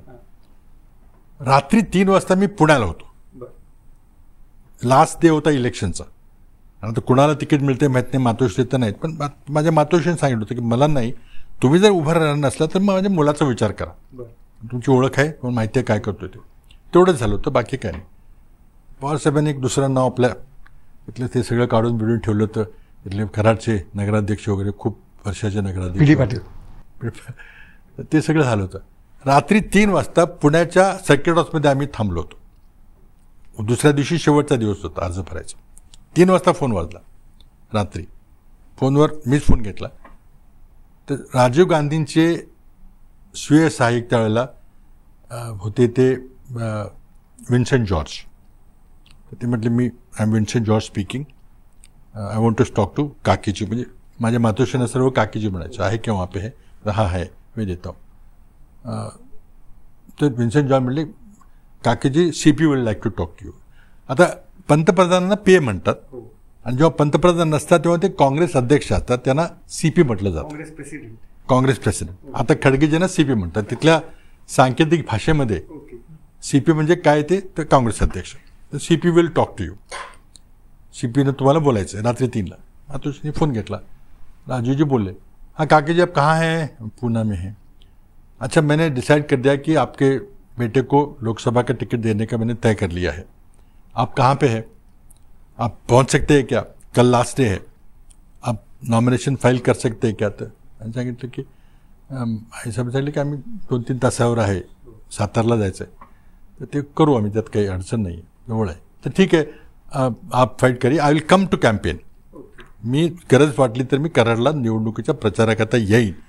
आणि मग म्हटले जरा ते नावाचं स्पेलिंग वगैरे नीट सांगायला सांगा. मला पुन्हा फोन दिला, मी जॉर्जला माझं स्पेलिंग वगैरे सांगितलं चुकावू नयेत म्हणून. आणि 3 वाजता मला लोकसभेचं तिकीट आदल्या दिवशी मिळालं अचानक थेट. म्हणजे जिल्हा परिषद नाही, पंचायत समिती नाही, आमदार नाही, काही नाही, युथ काँग्रेस नाही, सरळ. आता एक होतं की मी माझं काम करत होतो, डिफेन्सचं वगैरे करत होतो, पण हे व्यासपीठ फार मोठं आहे. देशात फक्त 543 लोकांनी संधी मिळते. आणि त्यामुळे आणि मी जवळून काम पाहिलं होतं, कारण माझ्या आई जेव्हा खासदार होत्या तेव्हा सगळं काम मी पाहत होतो दिल्लीमध्ये संसदेत. मला त्यामुळे ती सगळं परिचय होता. आणि निवडणुकीचं मी कॅम्पेन मॅनेजर म्हणून मी निवडणुकाही मीच लढवत होतो, पण त्याच्यापेक्षा पुढं काय नाही, तिथपर्यंत जायचं. पण निवडणुकीला मदत केली, त्यामुळे माझे 6 मतदारसंघाचे परिचय होता, कार्यकर्त्यांचा होता, सगळा होता. पण तिकीट मिळालं. आता जिथं प्रचलित काँग्रेस कार्यकर्ते होते त्यांचा संताप झाला, आता एका घरात तिसऱ्यांदा तिकीट दिलं जाते. आणि मग तिथं त्यांनी सगळी माझी फिल्डिंग लावायची व्यवस्था केली सगळी. मग ती बरोबर कुणाला तिकीट द्यायचं, काय घ्यायचं. त्यावेळेला माझ्या विरोधामध्ये वाळव्याचे एक प्रसिद्ध स्वातंत्र्य संग्राम सेनानी नागनाथ अण्णा नायकुडे हे उभे राहिले. माझ्या आईंच्या विरोधी उभे होते आणि त्यांच्या त्या जनता दल वगैरे पार्टीकडून. आणि बाकी सगळ्या काँग्रेसने त्यांना मदत करायचं म्हणून मला पाडायचं ठरवलं. पण मला विश्वास होता की मी बोलू शकतो. मग खूप माझी टीका केली गेली, याला मराठीत बोलता येत नाही, याला गावच माहीत नाही, सगळं ते प्रचार जे होतं ते सगळं झालं. पण मी एवढंच सांगितलं लोकांना की ठीक आहे, मी आत्तापर्यंत राजकारणात होतो, पण ही संधी मला राजीव गांधींनी दिलेली आहे. मला जर तुम्ही संधी दिली तर मी तुम्हाला कधी खाली पाहायला लावणार नाही. आणि त्यामुळे मग प्रचार झाला, खूप संघर्षाची निवडणूक झाली. अनेक बाकीचे किस्से आता ते जाहीरपणे सांगणं योग्य होणार नाही, पण मला पाडायची बरीच व्यवस्था झाली होती, कायला खालवा येत नव्हतं. पण तेवढ्या दुर्दैवानं 20 मेला दुसऱ्या दिवशी मतदान, आदल्या दिवशी राजीवजींची हत्या झाली. सगळं धक्का सगळ्यांना बसला. महिनाभर निवडणूक पुढे केली. आणि मग आता काँग्रेस कदाचित जरी सत्तेत आली, 91ची बोलतो मी, पहिल्यांदा मी लोकसभेत गेलो तेव्हा, आता तेव्हा झाले तर आता मग पंतप्रधान कोण होणार ते सगळं सुरू झालं गणित. आणि त्यावेळेला मग बहुतेक काँग्रेसचे सगळे ज्येष्ठ नेते होते मला पाडायच्या नादात लागले होते. तर मला माहिती होतं, पण आता बोलून काय करणार. आणि मुख्यमंत्री स्वतः पवारसाहेब होते, तर मी ते सहन केलं. मी आपलं प्रचार करत बसलो. आणि 2 मतदारसंघामध्ये, जयंतराव पाटलांचा वाळवा मतदारसंघ आणि शिवाजीराव देशमुखांचा शिराळा मतदारसंघामध्ये, जे सांगली जिल्ह्यातले होते, सातारा जिल्ह्यातले 4 आणि सांगलीतून, असं तो त्यावेळेचा कराड मतदारसंघ होतो, आता नाही आहे. तर त्या दोन्ही मतदारसंघामध्ये मला खूप चांगलं बहुमत मिळालं. आणि सातारा जिल्ह्यामध्ये जेमतेम बहुमत मिळालं. पण माझा एक लाख मतांनी विजय झाला. त्यात बरेच किस्से आहेत, ते पण त्यात खाजगीमध्ये बोलू. पण पहिल्या दिवशी मी दिल्लीला जेव्हा खासदार म्हणून गेलो, मला दिल्ली चांगली माहिती होती, कारण मी दिल्लीतून माझं प्राथमिक शिक्षण झालं. मी दिल्लीला शिक्षणाकरता 5 वर्ष गेलो होतो, त्यामुळे दिल्ली माहिती होती. आणि संसदेचं कामही मला सगळं माहिती होतं, आईंचं काम पाहिलं होतं मी जवळून. पण स्वतः खासदार होऊन जाणं आणि कोणातरी मुलगा म्हणणं त्यामध्ये फरक होता. पहिल्या दिवशीच महाराष्ट्राच्या मुख्यमंत्र्यांनी सर्व काँग्रेसच्या खासदारांना प्रीतीभोज दिलं. NKP साळवे यांच्या निवासस्थानी. शरद पवार खास आले होते मुंबईहून. सुरेश कालमडे होते तिथे, एक प्रमुख राईट हँड मॅन होते. आणि ते खूप मोठं प्रसिद्ध जेवण झालं. त्यामध्ये आधी मला वाटतं नरसिंहराव आणि शरद पवारांची चर्चा झाली होती. आता पवारसाहेबांनी आपण पंतप्रधान होऊ अशा उत्साहाने ते गेले होते, पण तिथं मग दिल्लीमध्ये एक वेगळं राजकारण झालं. आणि उत्तर दक्षिणेचा त्यात फरक पडेल, तर दक्षिणेचे खासदार जास्त आहेत, तर मग आपण दक्षिणेचाच कोणीतरी माणूस दिला तर मग इतर काही घडणार नाहीत, असं तिथे एक झालं. कदाचित पवारसाहेबांची संधी होती ती या राजकारणामुळे हुकली, हे खरं आहे. पण त्यानंतर त्यांची चर्चा झाली. कदाचित त्यांना गृहमंत्रीपद, जे सर्वात महत्त्वाचं 2 नंबरचं स्थान असतं, ते देण्याचा निर्णय झाला. महाराष्ट्राचं मुख्यमंत्रीपद सोडून इथे यायचं असं झालं. पण त्या रात्रीच्या भोजनामध्ये काय ठरलं मला माहीत नाही, पण तिथं सुरेश कालमाडेंनी एक पत्र आणलं की आम्हाला हे मान्य नाही आहे आणि खासदारांना स्वतःचा नेता निवडायचा अधिकार द्या, असं ते पत्र होतं. तर मला दिल्लीचं राजकारण चांगलं माहिती होतं. मी सुरेशला म्हटलं असं करू नका, दिल्लीला असं चालत नाही, तुम्ही हे करताय बरोबर नाही. पण आता काय झालं, तेवढ्यात वर्तमानपत्रात बातम्या दिल्या की या प्रीतीभोजाला महाराष्ट्रातले एवढे खासदार होते, तर आमच्या सगळ्यांची नावं गेली. आम्ही जेवायला गेलो होतो तिथं, मुख्यमंत्र्यांनी बोललं म्हणून, ते काही साहेबियाचं नव्हतं गेलं काही, पण तिथं अर्थ लावला गेला की हे सगळे मराठे लोक, म्हणजे तिथं शॉर्ट फॉर्म मराठे असं होतं की सगळे महाराष्ट्रातले खासदार म्हणजे मराठे, हे सगळे शरद पवारांच्या मागे उभं राहतील असं त्यात हे झाला समज. आणि त्यातून मग राजकारण घडलं. त्यात आणखी काही पण त्या जेवणामुळं तुमचं केंद्रीय मंत्रीपद तेव्हा आपलं हे खरं आहे का? असं मला नंतर कळलं, त्यावेळेला मला माहिती नव्हतं. पण हे नंतर मला 2-3 वर्षानंतर कळलं की नरसिंहराव जेव्हा पंतप्रधान झाले त्यावेळेला त्यांनी असं सुचवलं की बा आपण नवीन खासदार जे पहिल्यांदा निवडून आलेले आहेत त्यापैकी काही जणांना संधी द्यावी उपमुख्यमंत्री म्हणून ज्युनियर. आणि मग कसे करायचे तर मग विभागीय समतोल राखा आणि सामाजिक समतोल राखा, हे नेहमीचं सूत्र काँग्रेस पक्षातलं असतं. तर त्यात मग असं झालं की उत्तरेमधून एक घ्या. तर उत्तरेमधून त्यांनी शैलजा नावाचे जे आता त्या हरियाणामधल्या त्या सामाजिक न्यायमंत्री होत्या, वडील मंत्री होते, पहिल्यांदा निवडून आल्या, त्या तरुण होत्या, शिकलेल्या होत्या, तर त्यांची निवड म्हणजे त्यांचं नाव पुढे आलं. नंतर दक्षिणेमधून रामकृष्ण हेगडे यांचा पराभव नामे गौडा नावाच्या एका लिंगायत समाजाच्या तरुणाने केला होता. आणि रामकृष्ण हेगडे त्यावेळेला पंतप्रधान पदाचे उमेदवार होते. त्यांचा पराभव म्हणजे जायंट किलर, त्यांचं नाव दक्षिणेमधून लिंगायत समाजाचे निश्चित झालं. पूर्वेमधनं एक आदिवासी समाजाचे पवन घाटेवार म्हणून नेते होते आसामचे, त्यांचं नाव निवडलं. म्हणजे एक दलित, एक आदिवासी, एक दक्षिणेतले लिंगायत. आणि आपल्या पश्चिमेमधनं माझ्याशिवाय दुसरं नाव नव्हतं, कारण एकतर इतकं काँग्रेस पक्षाचा लॉयलिस्ट, माझ्या बातूश्री काँग्रेस पक्षाच्या अध्यक्ष, माझं शिक्षण म्हणजे त्यावेळेला बहुतेक फार थोडे माझ्यापेक्षा जास्त शिक्षक चिदंबरम वगैरे असतील बहुतेक, पण मग उत्तम शिक्षण होतं. नरसिंहरावांचे वगैरे आमचे वैयक्तिक घरगुती संबंध असल्यासारखे होते. त्यामुळं स्वाभाविकपणे माझं नाव तिथं होतं पहिल्या ह्याच्यामध्ये, असं मला नंतर कळलं. मला काय माहिती नाही, आपलं ते विजयामध्ये धुंद होतो की पण खासदार झालं वगैरे. शपथविधी झाला, 3 माणसं मंत्री झाले, तिघे झाले, उपमंत्री झाले, तिघे मंत्री झाले. अजूनपर्यंत ते राजकारणात, दुर्दैवाने नामगौडे वारले, पण दोघे बाकी ॲक्टिव्ह राजकारणात अजूनही आहेत. मला नाही मिळालं, मला काही त्याचं विशेष वाटलं नाही. नंतर 2-3 वर्षांनी नरसिंहरावांनी सांगितलं, पण हे माझं नाव का कटलं तर त्या भोजनामुळे कटलं. एक जेवण किती महागात पडलं? महागात मला वाटत नाही, पण मला एक वेगळ्या पद्धतीची संधी मिळाली. पण 91 ते 2004 13 वर्षाचा वेळ लागला मला मंत्री व्हायला. ठीक आहे. आता त्यानंतर मग 3 वर्षांनी माझं संसदेमध्ये एक विरोधी पक्ष, एक सत्ताधारी पक्षाचा खासदार म्हणून खूप चांगलं काम होतं.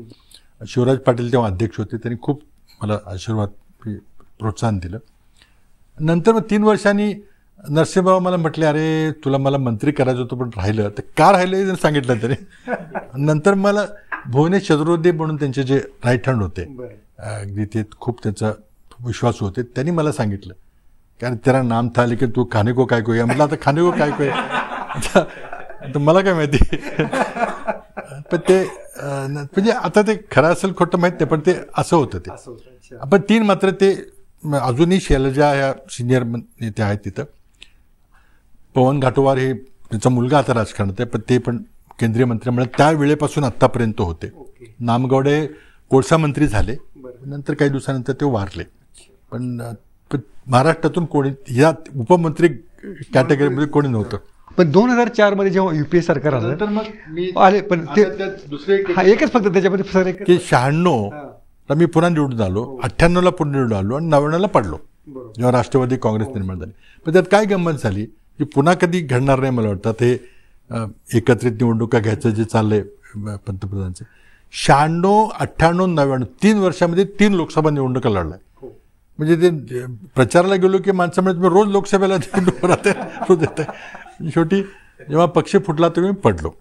पण लगेच 2 वर्षात सोनियाजीने मला राज्यसभेवर घेतलं, कारण माझं काम त्याचं फारच म्हणजे तसं प्रमुख होतं.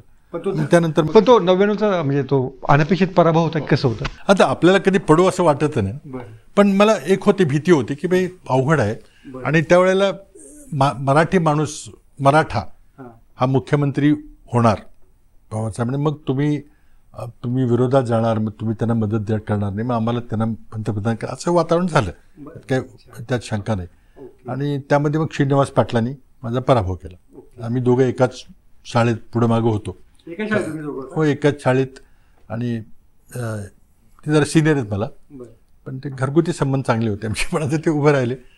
IAS मध्ये पुण्याला पण होते, ते पराभव झाला. म्हणजे थोडा धक्का तर बसला, पराभव झाला तर काही सोपं नसतं करणं, पण आपण इतकं काम केलं, इतकं सगळं केलं तरी कसा पराभव झाला. पण त्यामध्ये नंतर मला कळलं की ती लाटच वेगळी होती. तरी मी काम करत राहिलो आणि त्यामुळे सोनियाजी म्हटलं की तुला जर दिल्लीत राहता आलं तर राहा आणि पक्षाचं काम कर. मी 2-3 वर्ष काम केलं आणि 2002ला मला राज्यसभेवर घेतलं. पुन्हा माझी दुसरी इनिंग सुरू झाली. त्यामुळे 2004 मध्ये पण तुम्ही केंद्रीय अर्थमंत्री होणार अशी चर्चा होती. नाही, तसं होते. असं काय होतं की मी आता काय झालं की या 91चा कालखंड फार इंटरेस्टिंग आहे. त्यामुळे वेगळी चर्चा जर करता येईल असे तो मोठा कालखंड आहे. आर्थिक सुधाराचा जो कालखंड आहे. अचानक नरसिंहराव यांनी मनमोहन सिंग यांना अर्थमंत्री केलं. त्यावेळेला IG पटेल नावाच्या एक अर्थतज्ञाचं नाव पहिल्या नंबरला होतं. त्यांनी नाही म्हणून सांगितलं, म्हणून यांची संधी मिळाली आणि त्यांनी जे काम केलं त्यामुळे मला खूप काम करता आलं. कसं होतं की सगळे 70-80 माणसं मंत्री झाले काँग्रेसचे आणि काही मित्रपक्षाचे होते आणि आम्ही काय झालो नाही. तर आता एखाद्या मंत्र्यांनी एखादं विधेयक मांडलं तर काँग्रेस पक्षाच्या बाजूने कोण बोलणार, कारण मंत्री शेवटी उत्तर देतात. तो बोलायला माणसंच नाहीत, कारण सगळं विचित्र चाललं होतं आर्थिक सुधारणा. त्यावेळेला मी काय अर्थशास्त्रात नव्हतो, माझे इंजिनियर होतो मी हार्डकोर. त्यावेळेला मग इंग्रजी वगैरे चांगलं होतं, हिंदी इंग्रजी. मग त्यावेळेला सगळे लोक येऊन आम्हाला ब्रीफ करायचे की तुम्हाला बोलायचं उद्या, पण हा विषय काय आहे तर आपण इंडस्ट्रियल लायसन्सिंग रद्द करतोय. का करतोय आपण? रुपयाचं अवमूल्यन केलेलं आहे, का केलं आहे? असे सगळे आर्थिक सुधारणा होत्या. मग ते स्वतः मनमोहन सिंग येऊन बसायचे, प्रणब मुखर्जी असायचे, चिदंबरम यायचे, सगळे सचिव यायचे, तर आम्हाला ब्रीफ करायचे. 2-3 आम्ही असायचो. आणि मग ते जवळजवळ ट्युटोरियल ज्याला म्हणतात क्लासचं, की अर्थशास्त्राचं ट्युटोरियल असायचं. मग नंतर आम्ही ते नोट्स वगैरे खूप मिळायचे, एवढ्या रात्रभर वाचून त्यावर बोलायचो. त्यामुळं माझं त्यावेळेला अर्थशास्त्राची तोंड ओळख झाली किंवा झाल्यानंतर मग 4-5 वर्षामध्ये इकॉनॉमिक्स म्हणून माझं नाव झालं. मी काही इकॉनॉमिक्स नाही आहे, पण एक पक्षामध्ये लोकांनी बाबा अर्थशास्त्राचा काही विषय ह्याला द्या बोलायला संधी मिळाली. मला फायदा झाला, मी शिकलो खूप. पण ते माझ्या त्या म्हणजे राजकीय जडणघडणीमध्ये माझी महत्वाचे दिवस होते. तो फार मोठा विषय आहे. एक कसे झाले, मनमोहन सिंग यांनी राजीनामा द्यायची धमकी का दिली आणि कसं झालं, ते आपण इतक्या नाजूक परिस्थितीमध्ये बाहेर कसं पडलो, मोठा इतिहास आहे. त्याला दोघांनी श्रेय द्यावं लागेल. मनमोहन सिंग आणि नरसिंहराव दोघांचं त्यामध्ये महत्वाची भूमिका होती. आणि नंतर मग काय झालं इंटरेस्टिंगली, 2002ला मी पुन्हा खासदार झालो. 2004ला मी लोकसभा ही श्रीनिवास पाटीलच लढणार होते, कारण ते निवडून आले होते आणि राष्ट्रवादीकडे ते जागा गेल्यामुळं मला काही तिथं रोल नव्हता. तर त्यावेळेला सोनिया गांधींनी आणि अहमद पटेल त्यांचे स्वीय सहाय्यक होते, म्हणजे ते पॉलिटिकल ॲडवायझर होते. त्यांनी मला पहिल्यांदा पक्षाचा महासचिव म्हणून काम करण्याची संधी दिली, कारण मी तसा मोकळा होतो आणि मला अनुभव होता 91 पासूनचा. तर मला गुजरातची जबाबदारी दिली. गुजरातमध्ये 2004ची लोकसभा निवडणूक, 2002 साली गोधरा झालं. नरेंद्र मोदींची पहिली गोधरानंतरची जाहीर निवडणूक आणि मी गेलो. नरेंद्र मोदींनी जाहीर घोषणा केली की काँग्रेस को यहाँ पे 1 भी सीट नहीं मिलेगी. आणि त्यावेळेला 26 पैकी 5 जागा काँग्रेसच्या होत्या. आता माझी पहिल्यांदाच पक्षाचा सचिव म्हणून काम करायची, खासदार होतो मी. पण मी तिला लगेच सगळ्या गुजरातमध्ये दौरा केला. माजी मुख्यमंत्री हे काँग्रेसमध्ये होते आणि ते आमच्या पक्षाचे अध्यक्ष होते. तर मी लगेच समीकरण, जातीय समीकरण पाहिलं तर निवडणुकीचा हार्डवर्कचा अभिनव होता. कम्प्युटर वगैरे सगळे तिथं आमच्या जमतीला असायचं. तर मी सगळा अभ्यास केला आणि तिथं एक महिन्याभरानंतर, अगदी म्हणजे 4-5 महिने निवडणुकीच्या आधी मला जबाबदारी मिळाली. मला वाटतं जानेवारीमध्ये काहीतरी मिळाली असेल. मी लगेच सोनियाजींना जाऊन भेटलो. म्हटलं मी गुजरातचा सगळा अभ्यास केला. म्हटलं मला विनंती माझी आहे की शंकरसिंग वाघेला पण बदललं पाहिजे. त्यामुळे क्या बोल रहे हो तुम? प्रदेशाध्यक्ष होते, माझी मुख्यमंत्री आहे, वो कैसे करोगे? आणि भाजपमधून आले, ते पुन्हा भाजपमध्ये जातील. ते म्हटलं नाही, मैंने सारा स्टडी किया है, आप मेरी बात मानिए, क्योंकि जातीय समीकरण, सामाजिक समीकरण ते काही जमत नाही. तो ओबीसी चेहराच आपल्याला दिला पाहिजे. ते राजपूत आहेत, त्यांना आपण कामाला लावू, पण त्यांनी म्हणे वो भाग जाएंगे, म्हणजे पुन्हा जातील परत. ते म्हटलं ते होणार नाही. म्हटलं ते नरेंद्र मोदी आहेत, ते काय परत दुसरा मुख्यमंत्री काय परत आपल्या अंगावर काही घेणार नाही. म्हटलं काळजी करू नका. म्हटलं माझं कसं करायचं करतो मी, पण तुम्ही मला परवानगी द्या. ते म्हटलं अच्छा करू. आता हे इतका मोठा नव्यानं झालेला महासचिव, गुजरातचा 2 महिन्याचा अनुभव, त्यांनी त्या माझ्यावर विश्वास टाकला. अहमद पटेलचा त्यामध्ये मोठा रोल होता, त्यात काही शंका नाही. आम्ही एक खासदार आमच्याबरोबर असलेले एक ओबीसी समाजाचे BK गडवी म्हणून एका ज्येष्ठ सिनियर माणसाला ते जबाबदारी दिली आणि दोन्ही आम्ही क्लिक झालो. मी महासचिव म्हणून आणि ते अध्यक्ष म्हणून. आम्ही पुन्हा सगळा दौरा केला आणि जिथं आमचे सिटिंग उमेदवार होते तिथं त्यांना तिकीट दिली 26 पैकी, आणि जिथं नव्हते तिथं आम्ही नवे उमेदवार शोधायचा प्रयत्न केला, शोधले आम्ही.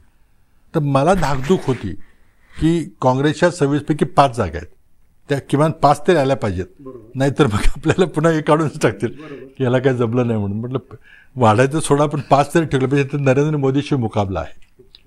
पण आम्ही खूप चांगले उमेदवार निवडले, खूप प्रामाणिकपणे रात्रंदिवस इथं काम केलं.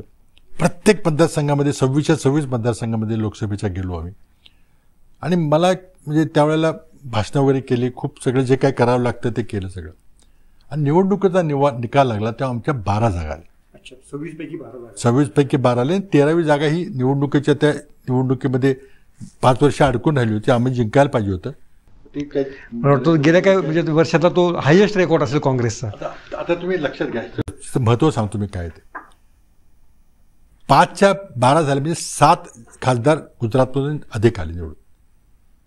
आता हे माझ्याकरता तर खूप चांगलं होतं, मला खूप समाधान मिळालं. पण त्याचा पुढं अर्थ काय झाला की जेव्हा 2004च्या लोकसभा निवडणुकीचे अंतिम आकडे आले त्यावेळेला बेरीज होती भाजप 138, काँग्रेस 145, अंतर 7 जागाच होतं.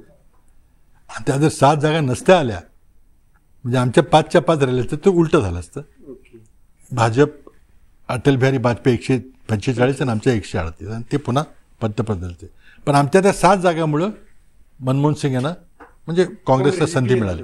ते आता सोनिया गांधींना माहिती होतं आणि अहमद पटेलला माहिती होतं, काही लोकांना तिथल्या लोकल माहिती होतं, बाकी कुणाला त्याचा काही अर्थ कळला नाही काही.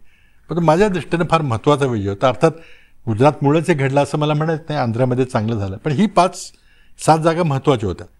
म्हणजे समजा 6 आल्या असत्या, 7 आल्या असत्या तरी मी म्हटलं होतं 5च्या आम्ही 7 केल्या, पण त्याचा उपयोग झाला नसता. ह्या 7 जागा महत्त्वाच्या होत्या. आजही आपण पाहू शकता 138 बीजेपी आणि 145 काँग्रेस, 7. त्यामुळे मला खूप वैयक्तिक समाधान झालं. पण तिथून माझी मग पुढे सेकंड इनिंग सुरू झाली. लगेच सोनियाजींनी 2004च्या मंत्रिमंडळात मला घेतलं, राज्यमंत्री म्हणून केलं. आणि तेव्हा केंद्रीय अर्थमंत्री नाही, त्यावेळेस चर्चा होती की बहुतेक मला अर्थ खातं, कारण मंत्री पहिल्यांदा केलं, शपथ घेतली, आता खातं कुठलं माहिती नाही. चर्चा होती की बुक कदाचित अर्थ खातं, कारण माझं अर्थ खात्याबद्दल बरंचसं नाव झालं होतं. शिक्षणार्थ म्हणजे इकॉनॉमिक्सचा नाही आहे, पण मी आय वॉज कम्फर्टेबल. पण मग सोनिया गांधींचा फोन आला की आय मेड यू MOS म्हणतात तिथं, स्पीक टू प्राईम मिनिस्टर. त्यांच्याशी बोललो मी. मग सोनिया गांधी स्वतः म्हटलं की वी आर दोघं मिळून we are asking you to work with prime minister in the prime minister office. तर मला काय त्याचा अर्थ कळला नाही, प्राईम मिनिस्टर ऑफिस काय असतं काही इतकं काही माहीत नव्हतं, कारण खासदार वागला असतं तर मंत्रिमंडळ वेगळं असतं, ते काही कामापुरतं संबंध येतो. पण नंतर मला कळालं की पंतप्रधान कार्यालयाचा राज्यमंत्री कॅबिनेटपेक्षा महत्त्वाचं काम असतं, खूपच काम चांगलं. पण तिथे 6 वर्ष मी काम केलं. नंतर मला काही दिवसानंतर पर्सनल एक खातं आहे जे पंतप्रधानांच्याकडे असतं, ते कार्मिक प्रशासन त्याला हिंदीमध्ये म्हणतात, ते HR फंक्शन भारत सरकारचं जे आहे, UPSC परीक्षा, IAS अधिकारी, IPS अधिकारी, IFS अधिकारीच्या बदल्या, सगळ्या बँकेचे चेअरमन, सगळ्या बँकेचे एक्झिक्युटिव्ह डायरेक्टर, सगळ्या पब्लिक सेक्टर कंपन्यांचे ONGCचा डायरेक्टर, सगळं तिथून सगळं होतं. आणि ते फारच महत्त्वाचं खातं आहे. पण मनमोहन सिंगांनी जेव्हा तुम्हाला हे खाते मिळालं तेव्हा पहिल्या भेटीमध्ये तुम्हाला त्यांनी काय सांगितलं होतं? नाही, काहीच सांगितलं. त्याचा तो खाजगी बराच विषय झाला की ते म्हटले मला तू मदत कर, तुला आम्ही मुद्दाम निवडलेला आहे आणि फार महत्त्वाची जागा आहे, फार जबाबदारीचं काम वगैरे बरंच त्यांनी सांगितलं. आणि तू मला जे काही समजणार नाही, कळणार नाही, तर तुम्ही यू बी माय आयज अँड इयर्स, हा शब्द मला अजून आठवतं. बी माय आयज अँड इयर्स म्हणजे मी जरी नसलो तरी तू सांगून मला हे कर. आणि फार जबाबदारीचे, जरा चुकीचं वागलं की त्याचा परिणाम माझ्यावर सगळा होईल, आणि त्यामुळं फार काळजीपूर्वक वागलं पाहिजे, हे केलं पाहिजे. व त्याचं थोडंसं तरी सांगितलं, पण खूप विश्वासानं वागवलं. आणि दुसऱ्या बाजूला मी पक्षाचा महासचिव होतो, त्यामुळे सोनियाजींशी रोज संबंध असायचा, तर ते काम माझं चालू होतं. मला पुन्हा आणखी राज्य मिळाली. मी एकूण 7, 8, 9 राज्यांचा महासचिव होतो पक्षाचा, आणि जवळजवळ 8, 10, 12 मंत्रिपदाचा मला अनुभव मिळाला. पण सर्वात महत्त्वाचं MOS PMO ज्याला तिथं म्हणतात, पंतप्रधान कार्यालयाचा राज्यमंत्री, फार महत्त्वाचं काम. आणि तिथं काम काय असतं पंतप्रधान कार्यालयाचं, तर 2 राज्यांचा वाद, मिटवणं. कारण आता महाराष्ट्र कर्नाटक वाद आहे. आता महाराष्ट्राचा मुख्यमंत्री बँगलोरला जाणार नाही, कर्नाटकचा मुख्यमंत्री मुंबईला येणार नाही. मग कसं सोडवायचं ते पीएमओला म्हटलं की सगळे दोघे यायचे. असं जेव्हा राज्यपाल वगैरे नेमतात तेव्हा पीएमओचा काय रोल असतो? असतो ना, अगदी मोठा रोल पीएमच नेमतात. म्हणजे आता काही गोष्टी नाही बोलता येणार, पण बऱ्याच लोकांनी राज्यपाल करा म्हणून अशी विनंती व्हायची. त्यावेळेला आम्ही शिफारस करायचो की असे असे व्यक्ती आहेत त्यांना पण करता येईल आपल्याला. पण तुम्ही म्हणजे सोनिया गांधी यांचं ऑफिस आणि मनमोहन सिंग यांच्यामध्ये जो कधी कधी समजा आणि इतकं मोठं असतं की थोडंसं गैरसमज होऊ शकतात, येऊ शकतात, असे प्रसंग आले असतील. हा दुवा म्हणून मी काम करायचो आणि त्या बाजूनी अहमद पटेल काम करायचो. तर ते नाजूक काम होतं. कित्येक वेळेला मतभेद व्हायचे, संघर्षाचे प्रसंग यायचे, पण दोघांनी फार काळजीपूर्वक ते दोन्ही पदं सांभाळली. सोनिया गांधींनी कधी प्रोटोकॉल क्लॅश होऊ दिला नाही, कारण शेवटी हे सरकार सोनिया गांधींचं होतं. हे पुन्हा अधोरेखित केलं पाहिजे. लोकांनी मतही सोनिया गांधींना दिली होती, त्या झाल्या नाहीत गोष्ट वेगळी आहे. पण त्यामुळे त्यांचा आग्रह, त्यांनी जरी पद सोडला असला त्यांचा आग्रह होता की हा जो मॅनिफेस्टो आहे, जो जाहीरनामा आहे, तो लोकांनी त्या जाहीरनाम्याला मतं दिली आहेत. त्यामुळे जाहीरनामा अंमलात राहण्याचं काम तुमचं आहे आणि ते तुम्हाला मी विचारत राहणार. आणि त्यामुळे त्या फार काळजीपूर्वक पोहोचायच्या. त्यामुळे जाहीरनामा कुठपर्यंत आला याची आमची कमिटी असायची, दर आठवड्याला आमच्या मीटिंग असायचं. माझं काम असायचं की हे काम झालं ते झालं नाही, आणि खूप आम्ही जाहीरनामा सिरियसली घेतला, असं पूर्वी कधी घेतलं. याच्यामध्ये एक फक्त नवीन जे पुस्तक आलेलं आहे प्राईम मिनिस्टर डिसाईड म्हणून, त्याच्यामध्ये असं सांगण्यात आलं की सोनिया गांधींनी पंतप्रधान होऊ नये असा राहुल गांधींचा फार आग्रह होता. हा हे जर याच्याबद्दल थोडा प्रकाश टाका. नाही, निर्जा चौधरींशी माझे फार चांगले संबंध आहेत. त्यात तो जो चॅप्टर आहे त्यामध्ये बरीचशी चर्चा आमची झालेली आहे. पण हे मला अधिकृतपणे हो किंवा नाही सांगता येणार नाही, कारण ते त्यांचा घरगुती संवाद होता तो. आणि त्यामुळं त्या कारणामुळं राहुल गांधींच्या आग्रहामुळे त्या झाल्या नाहीत असं त्या पुस्तकात लिहिलेलं आहे. पण मला त्यामध्ये काही प्रकाश टाकता येणार नाही, कारण ती त्या लेवलची चर्चा आमची कधी झाली नाही, का झाली नाही. पण त्या ज्या बोलल्या जाहीर त्या आमच्यासमोर बोलल्या. आणि जसं तुम्ही सांगितलं की तुम्ही केंद्रीय मंत्री होता हे तुम्हाला सोनिया गांधींनी सांगितलं, महाराष्ट्राचे मुख्यमंत्री तुम्ही होता हे तुम्हाला कोणी सांगितलं? सोनिया गांधींनी सांगितलं. रात्री 3 वाजता पुन्हा असाच फोन आला. महत्वाची वेळ आहे. तर 3ला फोन आला, मी झोपलो होतो. कोणी बाहेर कोण, तुम्हाला चर्चा होती, कोण कोण होती? नाही, मला कुतूहल होतं. कोण नव्हती, कुतूहल होते की आता कोण होणार. कारण मी इतकं माझ्याकडं त्यावेळेला जवळ 8-9 खाती होती.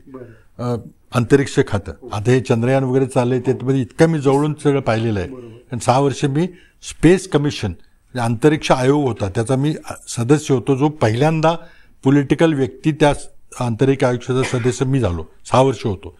अणुऊर्जा आयोगाचा मी कमिशनचा सदस्य होतो 6 वर्ष. आणि पंतप्रधानांच्या वतीनं पार्लमेंटमध्ये उत्तरं सगळी मी द्यायचो. इंडो-US न्यूक्लिअर झालं त्याचे बिलं वगैरे मी मांडायचो, तो एक खातं होतं. नंतर पीएमओचं काम होतंच होतं.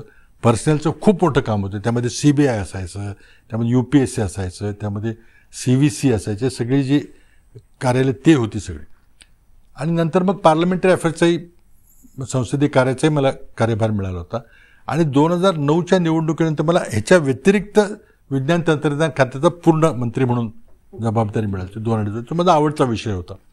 पॉलिटिकली काय हेवी खातं नाही ते, पण माझा आवडता विषय होता इंजिनिअरिंग म्हणून. पण खूप मला काम मिळालं. त्या परिस्थितीमध्ये मी जावं असं काही मला वाटलं नाही. म्हटलं मला कोण करणार, मी महाराष्ट्रात कधी कामच केलेलं नाही, मी आमदारी नव्हतो, काय नव्हतो. मला सगळे जिल्ह्याचे नाव विचारलं तर मला विचार करावा लागेल की किती जिल्हे आहेत. पण रात्री 3ला फोन आला. म्हटलं आम्ही डिसाईड केले. त्यावेळेला अँटनी आणि प्रणब मुखर्जी मुंबईला जाऊन लोकांशी बोलले होते. आणि ज्या विशिष्ट परिस्थितीमध्ये जो बदल घडला आपल्या सगळ्यांना माहिती आहे, तर पाहिलेलं. पण त्या परिस्थितीमुळं, त्या पार्श्वभूमीमध्ये त्यांनी जो निर्णय घेतला असावा असं मला वाटतं. पण रात्री 3ला फोन आला. ते म्हटलं उद्या PM परदेश चालेत 9 वाजता. आता आमची तयारी त्यांना सोडायला जायचं प्रोटोकॉल असायचा की गेले की ते एअरपोर्टवर जायचं वगैरे, ती माझी तयारी होती की सुद्धा 7ला उठून तयार होऊन 8ला विमानतळात जायचं, त्या तयारीत होतो मी. आता झालं. ते म्हटलं उद्या जाणार, तर सगळं बाकीची कारवाई लगेच उद्या सकाळचं सगळं स्वतः केलं. म्हणजे फोन आला PMचा की 10 जनपद का फोन आहे. तर 10 जनपद मला बाकी सगळं पुढचं कळलं. रात्री 3 वाजता 10 जनपदचा फोन म्हणजे अर्थ काय ते मला कळलं. त्याप्रमाणे सगळं झालं. त्या मला म्हटलं की लगेच सकाळी जाऊन भेटत बाकी प्रोसिजर सगळं पूर्ण कर. मी सगळंच 7ला गेलो. PM परदेशी जाण्याची तयारीत होते. मग माझं रात्रीत कम्प्युटर बसून माझा राजीनामा तिथंच टाईप केलं 2 ओळीचा की मी राजीनामा देत आहे आणि पर्यायी व्यवस्था करावी, धन्यवाद आपण संधी दिल्याबद्दल. सगळे त्यांनी घेतला. अब क्या करेंगे म्हटले, तर तू झालास मी काय करायचं. मी म्हटलं मी सुचवलं की असं असं करा, म्हटलं काय करा तर मी जातोय आज. आणि सोनिया गांधी म्हटलं उद्याच शपथ घे, जा लगेच शपथ घे. मी 8ला त्यांनी लगेच सही केली माझ्या राजीनाम्यावर, पर्यायी व्यवस्था केली आणि मी लगेच पुढचं विमान जे होतं ते घेतलं आणि 10, 11, 12 वाजता मुंबईला आलो. 4 वाजता शपथविधी झाला. मुहूर्त बघितला नाही, काय नाही मला मी कधीच काय बघितलं नाही. 4ला घेऊन टाकलं. आता मला काळजी होते की हे जमल का नाही आपल्याला, कारण महाराष्ट्राचं तर काही आमदार माहिती नाहीत, जिल्हे माहिती नाहीत, तालुके माहिती नाहीत. पण जे लोक जेव्हा तुमच्यावर टीका तेव्हा हीच अशीच टीका करायची, यांना महाराष्ट्र माहिती नसतं. पण मग मला एक कॉन्फिडन्स होता की मला हार्डवर्क करायला कधी मी मागे पुढे पाहिलं नाही, कारण शिक्षणामध्ये होतं. म्हटले आपण सगळं करूया पण काळजी घ्यावी लागेल.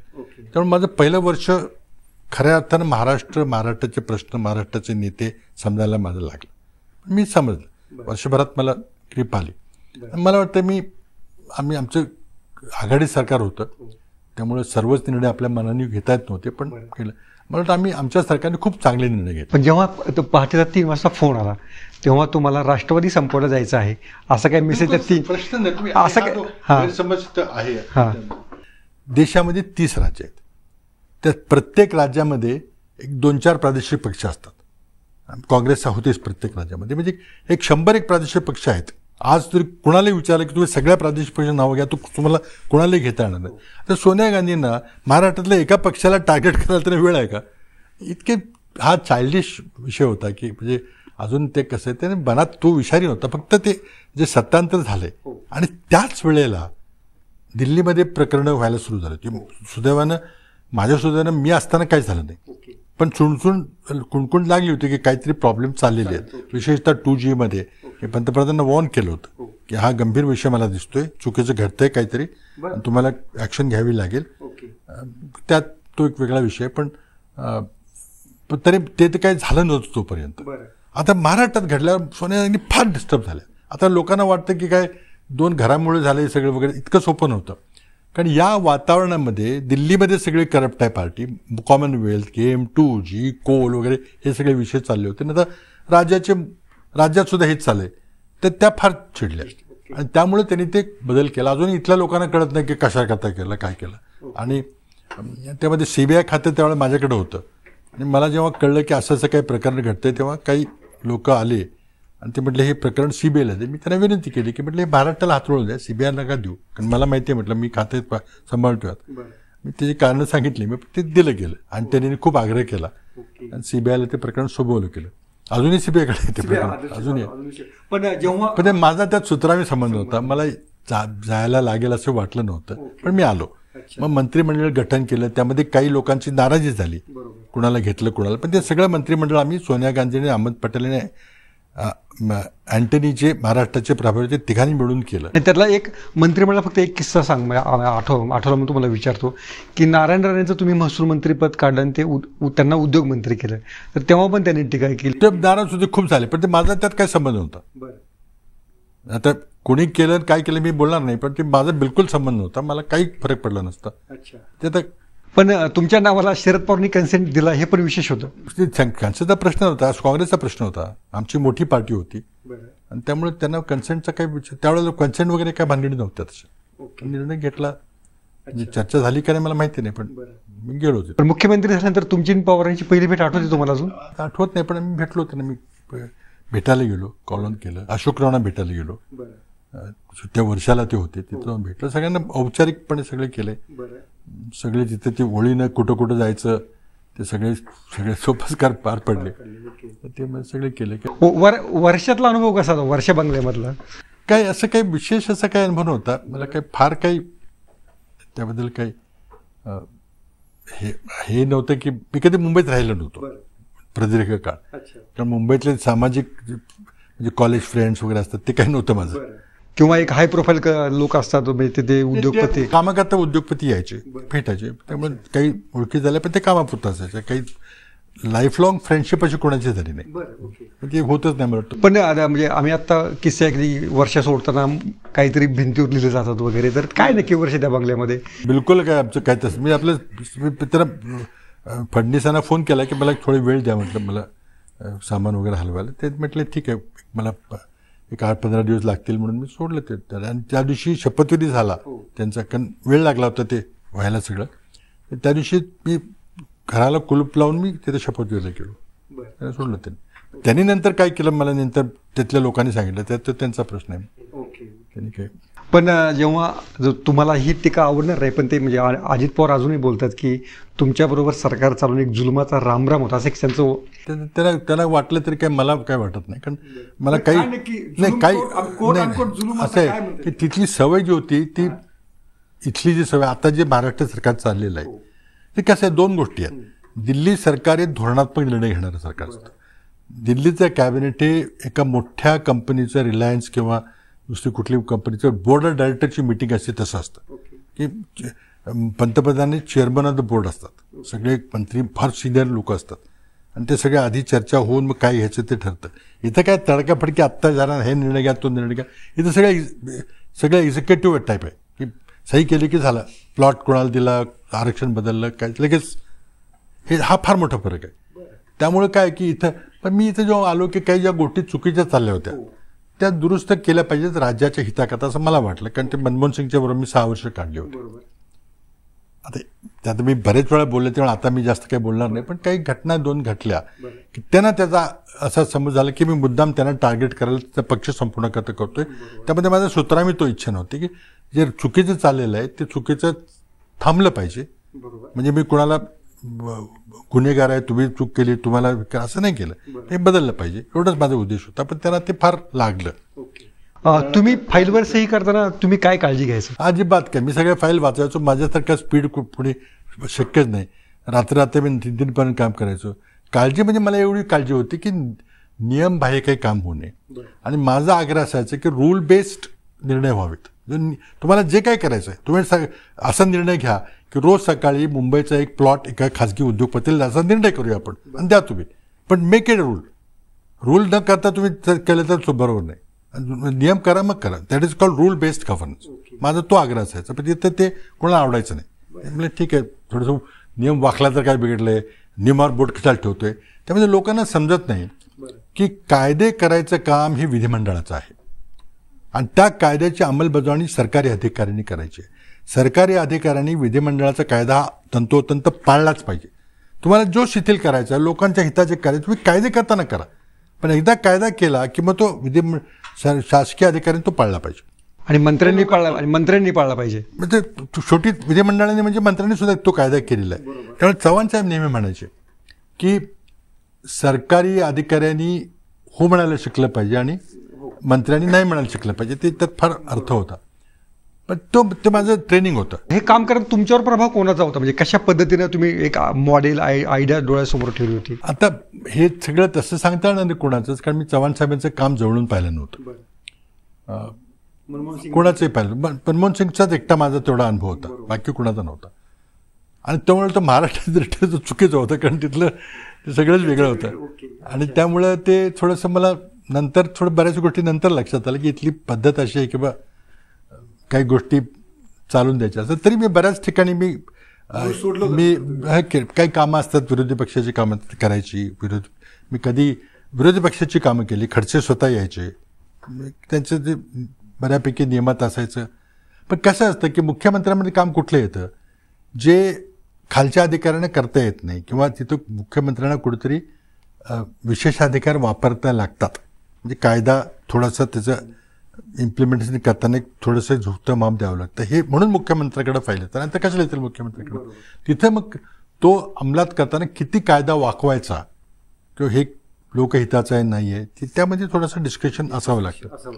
तर त्यामध्ये काही गैरसमज होऊ शकतात, म्हणजे झाले असतील. त्या गैरसमजामधलं एक जे प्रकरण आहे आत्तापर्यंत पुन्हा उघडकीस आलं आणि त्याच्यामध्ये काही चार्जशीट दाखल झाल्या, ते म्हणजे राज्य सहकारी बँकेचं. त्याच्यावर तुम्ही अनेकदा बोललात. नाही पण त्याच्यावर फक्त मला पुढचा प्रश्न विचार, हे प्रकरण आणखी किती वर्ष चालेल असं तुम्हाला? मला माहिती नाही हे किती वर्ष चाललेले.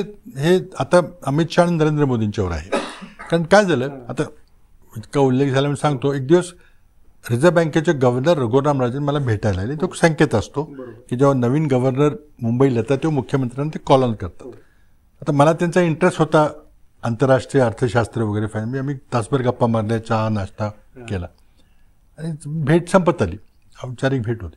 जाता जाता ते म्हटले की तुमची राज्य सहकारी बँकेच्या बाबतीत आम्हाला बोलायचं. म्हटलं काय झालं? तर म्हटलं फार मोठी बँक आहे, म्हणजे आशिया खंडातली मोठी बँक आहे वगैरे. मी ऐकलं होतं, मी आलो होतो तेव्हा. माझा काही तसा डायरेक्ट सहकारी बँकेशी संबंध नव्हता कधी. तर नाही म्हणते तुमची 50 वर्ष झाली बँकेला, ते 50 का काही 60 वर्ष झाली होती. 2010ची गोष्ट आहे, 11ची गोष्ट आहे. तर म्हणजे त्या बँकेला लायसन्स नाही आहे. म्हटलं लायसन्स नाही. म्हटलं बँकिंग रेग्युलेशन ॲक्ट मला माहिती आहे, कारण पार्लमेंटमधला कायदा येतो आणि बँकिंग रेग्युलेशन ॲक्टपर्यंत कुठल्याही संस्थेला बँक म्हणून नाव लावायचं आणि लोकांचे पैसे घ्यायचे, डिपॉझिट कर्ज द्यायचा अधिकार नाही जोपर्यंत त्याला रिझर्व्ह बँकेचं लायसन्स नाही. तर म्हणजे 50 वर्षापासून तुमची बँक चालली आहे, इतकी मोठी बँक आहे, ती त्याला लायसन्स नाही. म्हटलं अरे असं कसं होईल? म्हटलं मी लगेच हर्षवर्धन पाटील होते आणि किंवा फोन केला किंवा सचिवांना बोलवलं. म्हटले म्हणतात खरं आहे का? Yes sir. अरे म्हटलं 50 वर्ष बँकेला लायसन्स नाही. आणि रघुरामराजे म्हटलं मी नियम केला आहे की आता कुठल्याही संस्थेला बँक म्हणून काम करता येणार नाही जोपर्यंत लायसन्स माझं घेत नाही ते. तर म्हटलं ठीक आहे, सॉरी म्हटलं मला माहीत नव्हतं, पण उद्या मी करतो अर्ज. म्हटलं द्या आम्हाला लायसन्स, म्हणजे एवढी मोठी बँक आहे आमची. पण म्हटलं नाही, I can't give it to you, कारण म्हटलं तुमच्या बँकेचं निगेटिव्ह नेटवर्क 1100 कोटीचा तोटा आहे आणि तोटा असलेल्या संस्थेला नवीन बँकेचं लायसन्स मला देता येणार नाही. पुन्हा मला धक्का बसला. म्हटलं ते काय गाई म्हशीचं कर्ज देते का बँक? एवढी मोठी सहकारी कारखाना बँक तोटा कसा होईल? विचारलं पुन्हा. गोयल सचिव होते, सुधीर कुमार गोयल. म्हटलं खरं आहे काय? Yes sir. म्हटलं काय चाललंय काय, कसं शक्य आहे? तर मग म्हटलं आता काय करायचं? म्हटलं मला हे बोर्ड काय बरखास्त करावं लागेल. हे रघुरामराजन म्हटले. म्हटलं काय? हां नाही रघुराम राजन, श्रीरंगम रघुराम राजन जे रिझर्व्ह बँकेचे गव्हर्नर होते ते. म्हटले कसं शक्य आहे? म्हटले काय मार्ग काय करता येईल? तर म्हणजे 2 मार्ग आहेत. एक तुम्हाला सोसायटी म्हणून काम करावं लागेल, बँक म्हणता येणार नाही. म्हणजे आता राज्य सहकारी बँकेला सोसायटी म्हणायचं, म्हणजे विकासाचं तसं. दुसरा काय मार्ग? म्हटलं मग दुसरा म्हटलं गुजरातमध्ये मर्ज करावं लागेल. म्हटलं बापरे, म्हटलं मला राजीनामा द्यायला लागेल. नाही म्हटलं. मग हा मार्ग निघाला की तुम्ही बोर्ड बरखास्त. म्हटलं मला एक परवानगी द्या की त्या बँकेवर आता तुम्ही ॲडमिनिस्ट्रेटर प्रशासक बसवल तर मी लावतो, तुम्ही नकाल. म्हणजे ठीक आहे, चांगली माणसं लावा, आमची काय हरकत नाही. मग मी लगेच फायनान्स सेक्रेटरी अजित पवारांचे जे सेक्रेटरी होते ते आणि हर्षवर्धन पाटलांचे सेक्रेटरी सुधीर कुमार गोयल आणि श्रीवास्तव दोघांनाच बोलवलं. म्हटलं तुमची मी नेगडो केली आहे. दिल्लीला पवारसाहेबांना फोन केला. म्हटलं असं असं झालं आहे, RBIने बोर्ड बरखास्त केले. म्हणजे त्यांना ते झटकाच बसला, काही बोलले नाही. पण मी त्या दोघांना बोलवलं. म्हटलं बघा 1100 कोटीचा तोटा आहे, ही नामुष्कीची गोष्ट आहे. म्हटलं मला बिलकुल सहन होणार नाही. तुम्ही मला हे तुम्ही बँक टर्नओव्हर केली पाहिजे, कारण हे आमचं सहकारी क्षेत्राचा पाठीचा कणा आहे. आणि म्हटलं मी जरी फोन केला तर जे खरं असेल तेच करा. मला नुसतं गोड बोला तोंडावर, कुठं आला तर मला बोलावं लागेल, पण मला जे योग्य आहे तेच करा. आणि 3 वर्षामध्ये त्या दोघांनी 1100 कोटीचा तोटा घालवला आणि 700 कोटीचा प्रॉफिट आणून दिला.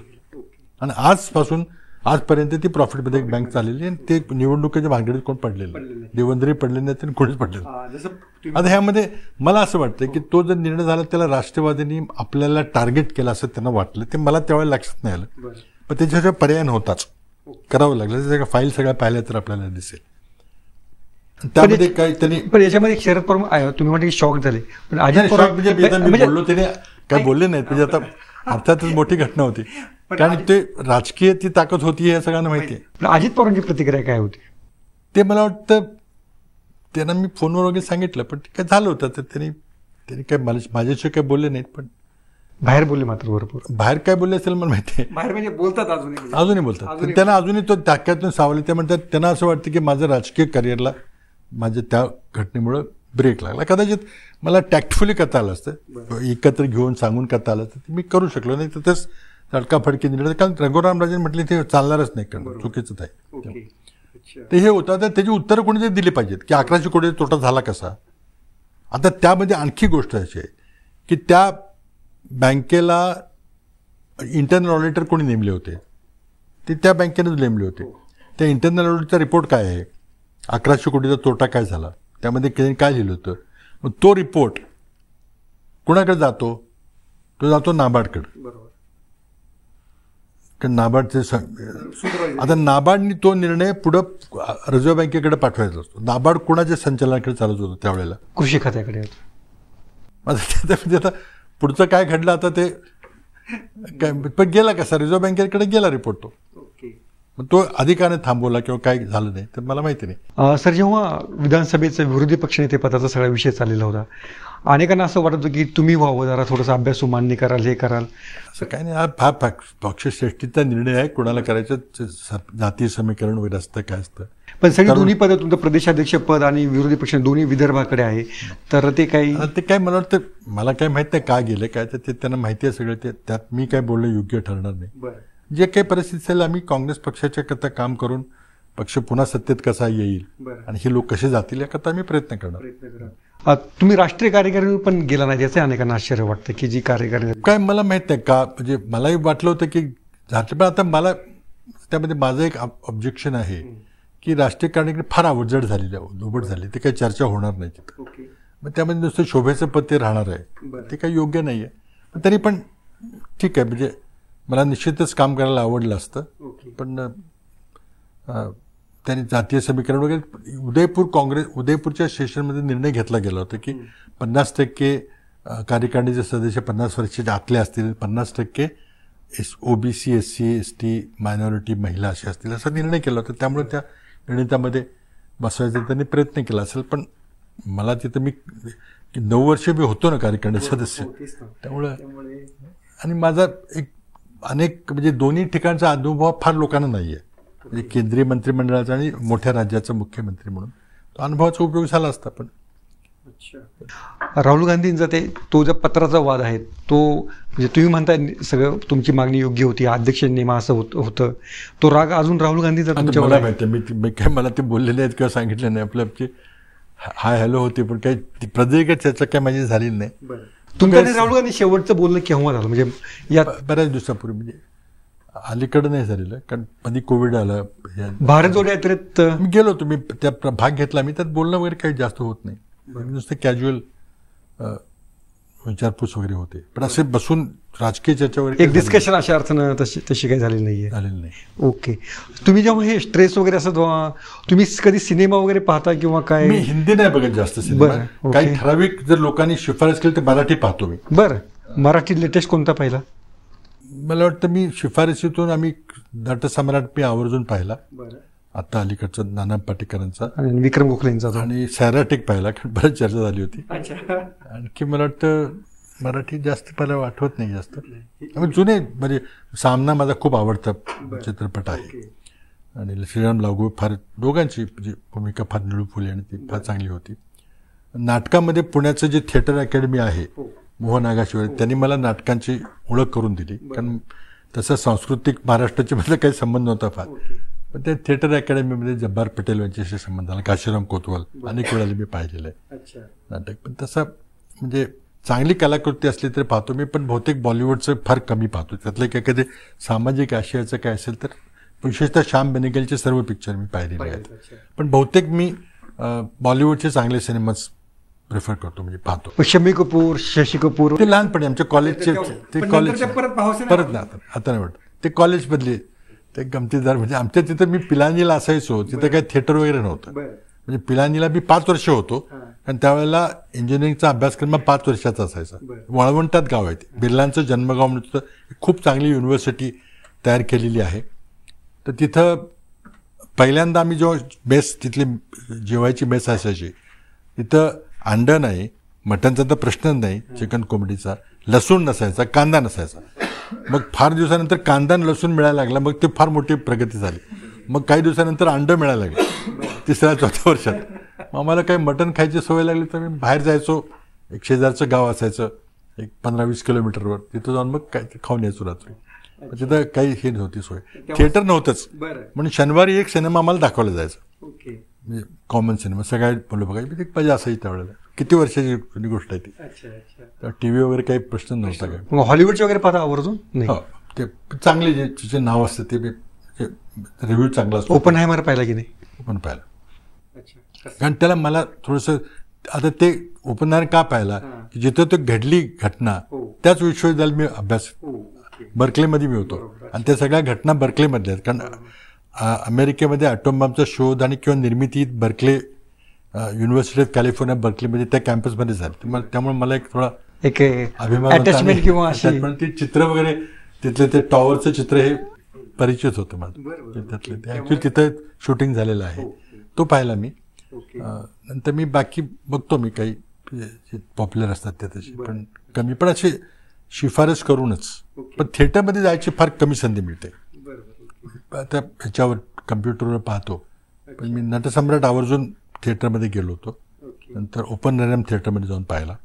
वाडा चिरेबंदी वगैरे नाटक पाहिलं का? नाही, नाटक तर पाहिलं म्हणजे पुण्याचं ते आमचं जमतच नाही कधी प्रयोग असतात काही. आणि त्यामुळे माझी म्हणजे मोहन आगाशेंचे फार वैयक्तिक कौटुंबिक संबंध असल्यामुळे ते सांगायचे की हे चांगलं बघा तुम्ही आता, पण तरी काही वेळ फार मिळत नाही आजकाल. मग राजकारणातलं म्हणजे थोडंसं रोजचे ताणतणाव हे सोडून मग तुम्ही छंद असं म्हणजे आवर्जून वाचनाचा होता, पण आता थोडंसं मी किंडलवर वगैरे वाचतो, आयपॅडवर. पुस्तक आता वाचायला थोडंसं लाईट वगैरेचा हे पडतो फरक, पण अजून वाचन चालू आहे. पण आता फिक्शन सगळं, नॉन फिक्शन. तर फिक्शन आता फिक्शन अजिबात नाही. आता ते क्वचितच. त्यामध्ये एक आवडता म्हणजे मिस्ट्री रायटर म्हणजे फ्रेडरिक फोर्सायचं मी सगळे वाचतो जे काय आलं तरी. नंतर काय बहुतेक फिक्शनला वेळ मिळत नाही आता. तुम्ही मराठी वर्तमानपत्र पण वाचत नाही अशी अफवा आहे? नाही, बिलकुल नाही. मराठी वाचतो, एक दोन चांगली वर्तमान, लोकसत्ता आवर्जून वाचतो, मग दुसरं एखादं वाचतो, पण फार वेळ मिळते. आता मी ह्याच्यावर आयपॅडवर सगळं वाचतो. आणि आता मी टेलिव्हिजनचं हे जे वाहिन्या वगैरे आहेत ते आता बंदच केलं जवळ. ते असेल ते ह्याच्यावर युट्यूबच पाहतो. तुम्ही एस टीमध्ये शेवटचं केव्हा बसलात? हे खासदार असताना बसत असेल. काय सांगता? हो, खासदार असताना. कुठून कुठं जायचे पण? पुण्याच्या विमानतळावर उतरलं किंवा मुंबईला उतरलं एस टीमध्ये, किंवा तेव्हा एशियाड असेल किंवा काय ते काय असेल ते कधीतरी, म्हणजे नेहमी नाही. गाडी यायची घ्यायला, काही वेळ गाडी नसेल तर जाते असो काही. पण माझा प्रवास महालक्ष्मीने जास्त होतो, रेल्वेने. आणि आता ते वंदे भारतने करायला लागले. अच्छा, मुंबई पुणे आवड. बघा मोदींचा फायदा झाला की नाही? मोदीचं काय तर त्यात चांगलं आहे, जे चांगलं आहे ते चांगलं म्हटलं पाहिजे. ते वैष्णवनी केलेलं आहे. आणि हे खरं म्हणजे रेल्वेच्या इंजिनियरना क्रेडिट दिलं पाहिजे, जसं चंद्रयानचं त्या सायंटिस्टनं क्रेडिट दिलं पाहिजे ते. आणि ऑनगोईंग वगैरे असतं. शेवटी स्पेस डिपार्टमेंटची सुरुवात पंडित नेहरूंनी केली, इंदिरा गांधींनी इस्रोची स्थापना केली. मी त्यामध्ये पहिलं चंद्रयान आमच्या सरकारने मंजूर केलं, दुसऱ्याची परवानगी आमच्या सरकारने दिली होती. मी तेव्हा त्या खात्याचा मंत्री होतो. त्यामुळे मी जवळजवळ स्पेसच्या सगळ्या प्रयोगशाळांना भेट दिलेली, अनेक वेळेला प्रक्षेपण पाहिलेलं आहे श्रीहरिकोटातून. जवळचा संबंध. पण वंदे भारत एक्सप्रेस कसा होता? चांगलं आहे, म्हणजे आपल्या भारतातली आणि भारतातल्या इंजिनियरनी तयार केलेली चांगली गाडी आहे. म्हणून माझा फार आग्रह अजूनही आहे की बुलेट ट्रेनचा हा मूर्खपणा जो सरकारने केलेला आहे तो चुकीचा आहे. भारतीय इंजिनियरनी केलं असतं, त्यात काय अवघड नाही, करायला द्या पाहिजे. तुम्ही टेक्नॉलॉजी पाहिजे तुम्ही विकत घ्या, पण तुम्ही करायला पाहिजे, ते केलं असतं त्याने. पण हे काहीतरी त्यात राजकारण झालं. कारण जेव्हा तो निर्णय सही झाला त्यावेळेला 2 महिन्यामध्ये गुजरातची निवडणूक होती, 2 महिन्यामध्ये जपानची निवडणूक होती. त्याच्याबरोबर नेमक्या आधी अचानक ते अबे म्हणून ते पंतप्रधान आले, त्यांनी ते 1,70,000चं सही करून गेले निघून. चुकीचा निर्णय होता. महाराष्ट्रातल्या एकानेही मुंबई अहमदाबाद बुलेट ट्रेन करा म्हणून आग्रह धरला नव्हता. एका उद्योगपतींनी नाही, आमदारांनी नाही, मंत्र्यांनी नाही, कुणी नाही केलं. मग कुणाकरता केलं? मोदींच्या करता. तेव्हा जेव्हा तुम्ही वर्षावर असेल तेव्हा अडाणी अंबानी वगैरे तुम्हाला वर्षावर भेटले? अदानी एकदा भेटले आठवतात, अंबानी भेटायचे. छोटे अंबानी हे मला दिल्लीमध्ये दर बुधवारी ते दिल्लीला न चुकता यायचे. काय सांग? न चुकता. बरोबर एका ठराविक वेळेला ते खासदार होते त्यावेळेला. प्रोटोकॉल त्यांना होता, अनिल अंबानी. आणि ते न चुकता पंतप्रधान कार्यालयात यायचे, चहा घ्यायचे, ते झालं की माझ्याकडे यायचे. आणि त्यांना तेवढा तो खासदार म्हणून प्रिव्हिलेज असायचा. आणि त्यांची एक सवय होती की आमच्या पंतप्रधान कार्यालयामध्ये एक सोफा असतो समोर आणि एक आपलं टेबल असतं. टेबलावर आपले कागद वगैरे पडलेले असतात, त्यामुळे कधी पाहुण्याला आपण टेबलावर भेटत नाही. आपण उठून जातो, सोफा जातो, चहा कॉफी देतो. म्हणजे अनिल अंबानी टेबलावरच भेटायचे मला. नाही म्हणते मला तिथंच बसेल. काय काम सांगायचं? नाही, ते काम वगैरे काय तसं काय काम सांगायचं, काय जनरल काय चाललंय काय नाही. पण मुकेश अंबानी मग त्यांचे मुंबईला, दिल्लीला नाही. दिल्लीला पंतप्रधान कार्यालयामध्ये जेव्हा एकत्र यायचे उद्योगपतींच्या समोर त्यावेळेला भेटी व्हायच्या. ते मुंबईला मग जास्त व्हायचे. रतन टाटांना भेटी मुंबईला.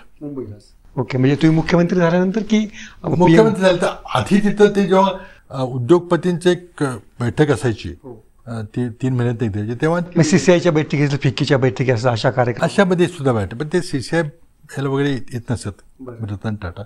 ते काही त्यांचे सामाजिक काम करायचे, त्याकरता म्हणजे आदिवासी भागामध्ये बालमृत्यूचं प्रमाण याबद्दल ते काम करायचे, त्यामध्ये आम्ही एकत्र काम केलेलं आहे. अशा बैठकीत कामं करता करायचे. बरेच उद्योगपती त्यांच्या कामाकरता येत असत, काही जनरल चर्चा करता येत असत. पण मुख्यमंत्र्यांचं एक महत्त्वाचं काम आहे की परकीय गुंतवणूक आकृष्ट करायला जे मोठे परकीय गुंतवणूकदार आहेत त्यांना स्वतः गेलं पाहिजे, भेटलं पाहिजे, त्यांना विश्वास दिला पाहिजे की तुम्ही कधीही माझ्याकडे या. तुम्ही ते आत्ता होत नाही, आणि ते झालं नाही तर मग सगळी गुंतवणूक ही तामिळनाडूमध्ये, तेलंगणामध्ये, बेंगलोरमध्ये चाललेली आहे, इथं झालेली नाही. उदाहरण सांगायचं झालं तर आयफोन मॅन्युफॅक्चरिंगचं एकही युनिट इथं आलेलं नाही, ते सगळे तिकडे गेलेले आहेत. म्हणजे याला कुठेतरी आपण कमी पडतो, याला गंभीर विचार केला पाहिजे.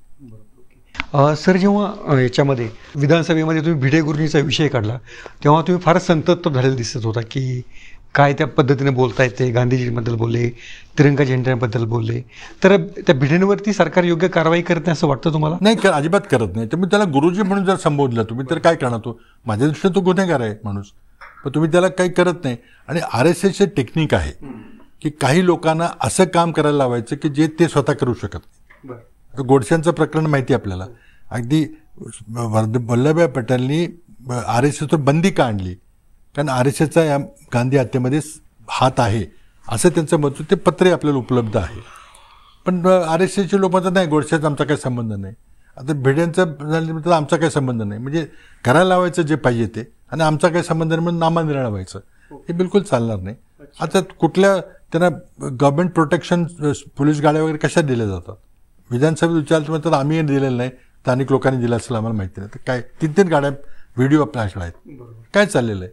आणि त्यामुळे मला वाटतं की हे मुद्दाम समाजामध्ये धार्मिक तेढ निर्माण करायची, धार्मिक ध्रुवीकरण करण्याकरता काही लोकांना जे काम दिलं आहे त्यातलं हे काम आहे. एकनाथ शिंदेंच्या सव्वा वर्षभराच्या कालावधीकडे तुम्ही कसं पाहता? काय ते आमचे मित्र आहेत, माझ्या जिल्ह्यातले आहेत, ते तरी तुम्ही त्यांच्यावर टीका करत असता, त्यांनी खंत बोलून दाखवली. टीका करतो म्हणजे मी विरोधी पक्षातला एक कार्यकर्ता आहे, सरकारवर टीका करायचं आमचं कामच आहे. ते त्यामुळे काय वैयक्तिक त्यामुळे संबंध आमचे असे आहेत ते नाही, पण मला एक असं वाईट वाटतं की त्यांना योग्य तो सन्मान वगैरे मुख्यमंत्री म्हणून मिळत नाही, कारण ते हे पहिल्यांदाच 3 लोकांचं जे चाललेलं आहे. आणि मी आजच्या पत्रकार परिषदेमध्ये एक उल्लेख केला, कदाचित लोकांना समजलं नसेल, की रोमन प्रजासत्ताकामध्ये इसवी सनापूर्वी 40 वर्षपूर्वी 40 years बिफोर दी कॉमन इरा म्हणतात त्याला, त्यावेळेला जुलियस सीझर हा प्रमुख होता. तिथं रोमन प्रजासत्ताकामध्ये दरवर्षी निवडणूक व्हायची आणि 2 लोकांना निवडायची, एकाला नाही. आणि त्याला काउन्सिल म्हणायचे, आणि प्रत्येक वर्षी 2 काउन्सिल असायचे. ते जुलियस सीझर खूप मोठा जगजेता होता आणि तो काउन्सिल होता. पण त्यावेळेला 40मध्ये 3 लोकांनी एकत्र सरकार केलं, त्याला लॅटिनमध्ये ट्रायम्व्हायरेट असं म्हणतात, 3 लोकांचं सरकार. आणि त्यामध्ये जुलियस सीझर, पॉम्पे आणि क्रासस नावाचे तिघांचं ते ट्रायम्व्हायरेट झालं. तसं हे महाराष्ट्रात तर ट्रायम्व्हायरेट आहे. त्या इतिहासामध्ये इसवी सन पूर्वी 40मध्ये जे सरकार झालं त्यानंतर जुलियस सीझरचं आणि पॉम्पेचं युद्ध झालं, पॉम्पेला मारून टाकलं.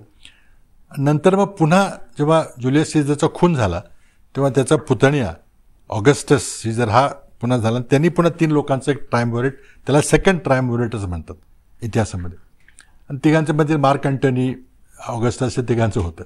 तसे हे ते मला शब्दप्रयोग कुठेतरी वाचताना काहीतरी आठवला म्हणून ते बोललो मी काल. तसं महाराष्ट्रात तिघांचं सरकार चाललं आहे, त्याचं काही चांगलं झालं नाही. आणि त्यानंतर मुद्दाम मी का शब्दप्रयोग वापरला की सेकंड ट्रायम्व्हायरेट जे प्रजासत्ताकाबद्दल रोमन रिपब्लिक ज्याला म्हणतात, त्या रोमन प्रजासत्ताकाचं ते शेवटचं होतं. आणि त्यानंतर रोमन साम्राज्य झालं. तो जो ट्रायम्व्हायरेटचा जो ऑगस्टस होता तो सम्राट झाला आणि तिथलं प्रजासत्ताक संपलं आणि रोमन एम्पायर सुरू झालं. तर त्याची कुठेतरी संकेत इथं दिसत आहेत असं मला उल्लेख करा असं वाटलं. या सरकारमधला खरा जुलियस सीझर कोण? आता ते एकच आहे, तुम्हालाही माहिती आहे कोण आहे ते. पण त्यांचा अंतर्गत काय झालं मला माहिती नाही, पण काहीतरी वाद झालेला आहे, कारण ते असं अपमान करायची गरज नव्हती. कारण त्यांना मुख्यमंत्री नव्हतं करायचं ते तर काही वावगं नाही, कारण इतके 40 माणसं घेऊन आले होते. त्यांना त्याच्या हाताखाली काम करायला भाग पाडणं काय केलं हे मलाही अजून समजलं नाही. आणि त्यामुळं मला वाटतं करणं उचित नव्हतं. त्यांना बाहेरून सुद्धा नियंत्रण ठेवायचं तर ठेवता आलं असतं, पक्षाच्या अध्यक्षातून पुन्हा करता आलं असतं, दिलेलं नेलं असतं. पण हे का करायला लागलं काही मला समजत नाही. पण फडणवीस तेव्हापासून थोडे डिस्टर्ब वाटतात तुम्हाला? काय मी त्यात बोलणार नाही, ते बोलत विरोधी पक्ष पण आम्हाला बोलावं लागतं काही ठिकाणी. आणि माझे तसे काही अलीकडे काही जवळीक संबंध किंवा एकत्र बसून कुठे गप्पा मारल्या असं काही झालेलं नाही. पण तुम्ही मित्रांशी गप्पा मारता की नाही हाच मला विचार संशयाचा विषय. आमच्या पक्षाचे असतील तिथे मारतो, पत्रकारांशी खूप चांगले संबंध आहेत माझे. पण तिथं काय आहे, इथली परंपरा अशी आहे की सगळे आमदार हे ते वरळी सागरच्या फ्लॅटमध्ये राहतात, त्यांची मुलं तिथं मोठी होतात, कुठल्याही पक्षातले ते मुलांच्या भेटी काढतात. ते मला काहीच कळलं नाही, माझा तो बिलकुलच अनुभव नाही आहे. त्यामुळं आपल्याला असं दिसतं की त्या पिढीतल्या मुलांची कुठल्याही पक्षात असले तरी फार जवळीक संबंध, एका शाळेत जायचे, एकत्र खेळायचे, आणि ते मोठे झाले, राजकारणात वेगळे झाले तरी त्यांचे ते जुळे संबंध आहेत. ते मला बिलकुलच मुंबईत वगैरे राहिलोच नाही, त्यामुळे ते संबंध जुळले तसे जुळलेच नाहीत कधी. पण तुम्ही तुमचा स्वतःला म्हणजे आता स्वभाव स्वतःला कसा मानता? म्हणजे थोडंसं की तुम्ही म्हणजे ते शंकरराव चव्हाणांसारखे एकदम तुम्ही हेडमास्टर? नाही, असं नाही. ते शंकरराव चव्हाणांचं काय त्यांचं लोक, तुम्ही काय त्यांना नाव दिलं मला माहिती, पण मला जे आहे की रूल बेस्ड सरकार असलं पाहिजे. नियम तुम्ही जे तुम्हाला पाहिजे ते करा. तुम्ही विधिमंडळ तो अधिकार आहे, लोकांनी निवडून दिलेला आहे.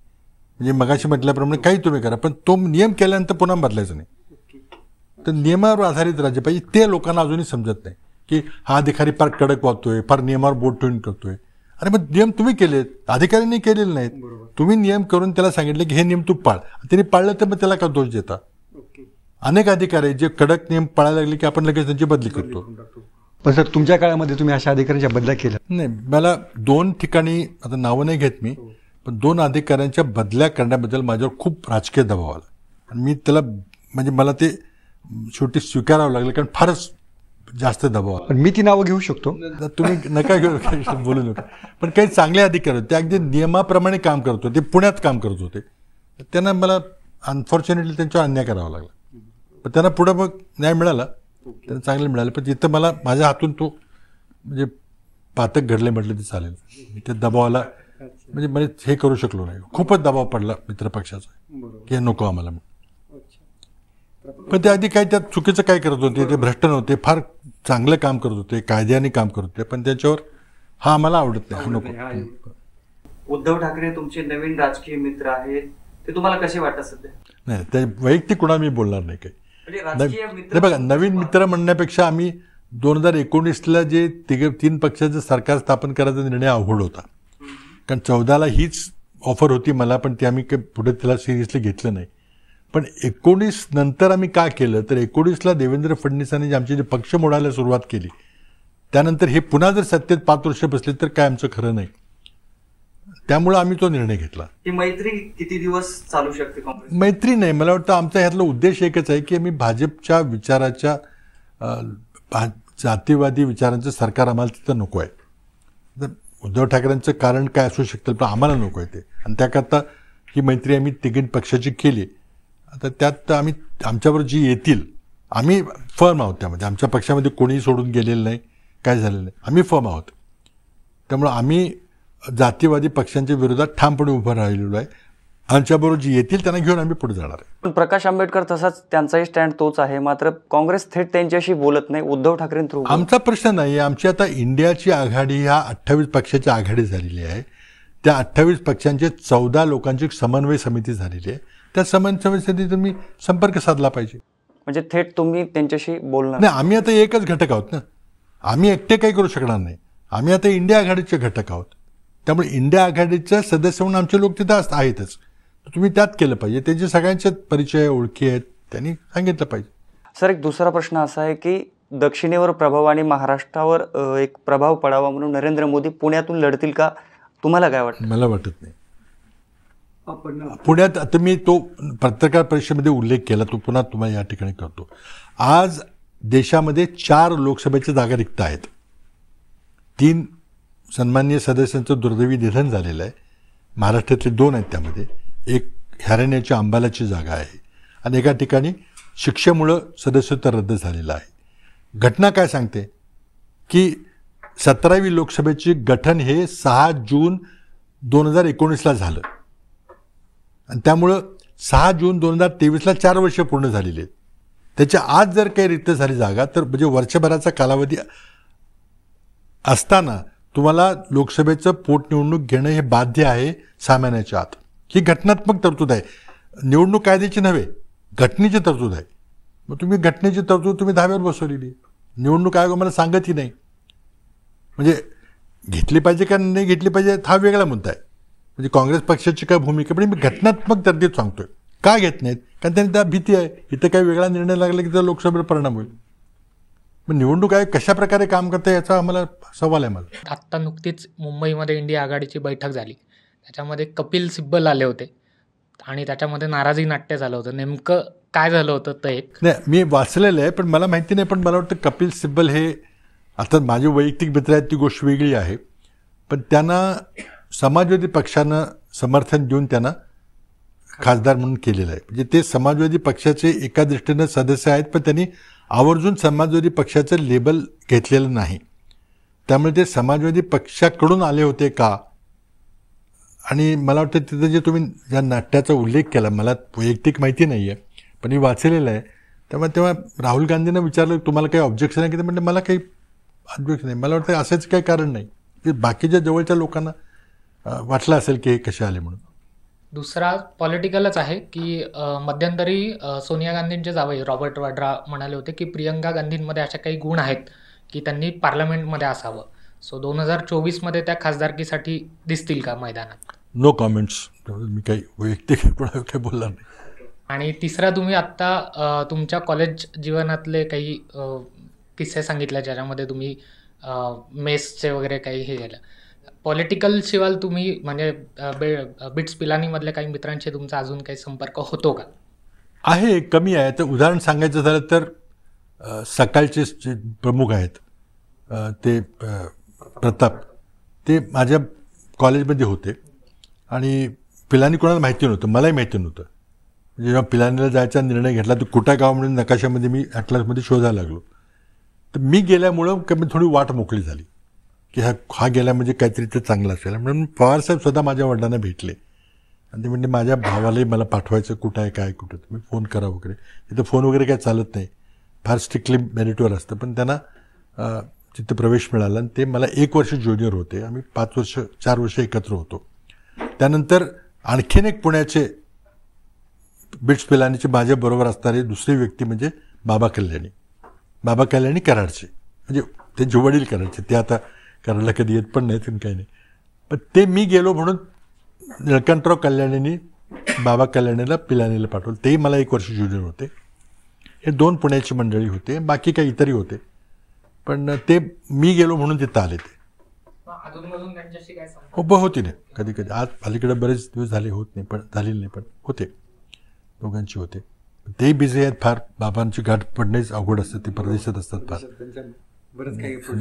आणि मला भेटता आलं त्यांना. आणि प्रतापरावची कधीतरी होते भेट, सामाजिक विषयावर होते. कधी एका सकाळच्या कार्यक्रमामध्ये भेट झाली, अलीकडं नाही झालेली. सर माझा प्रश्न असा आहे की सध्याच्या घडीला राजकीय नेत्यांची भाषा ही म्हणजे भाषेचा दर्जा कमालीचा घसरलेला आहे. तर ही परिस्थिती पाहता आजच्या घडीला तुम्हाला असा कोणता युवा नेता जास्त आश्वासक वाटतो? नाही, आता राजकीय राष्ट्रीय पातळीवर बघितलं तर सचिन पायलट हे चांगले आहेत.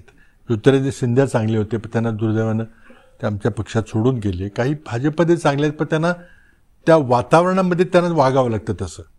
म्हणजे आम्ही त्यांच्यावर टीका करतो पण ते तसे नाहीत. ते असे काही नावं घेणार नाही कोणाची मी. काही चांगले नेते आहेत पण पक्षाच्या चौकटीमध्ये बसून तुम्हाला शिवीगाळ करावं किंवा आक्रमक बोलावं लागतं असं होतं. पण आजकाल महाराष्ट्रात जे घडलं आहे ते फार दुर्दैवी आहे.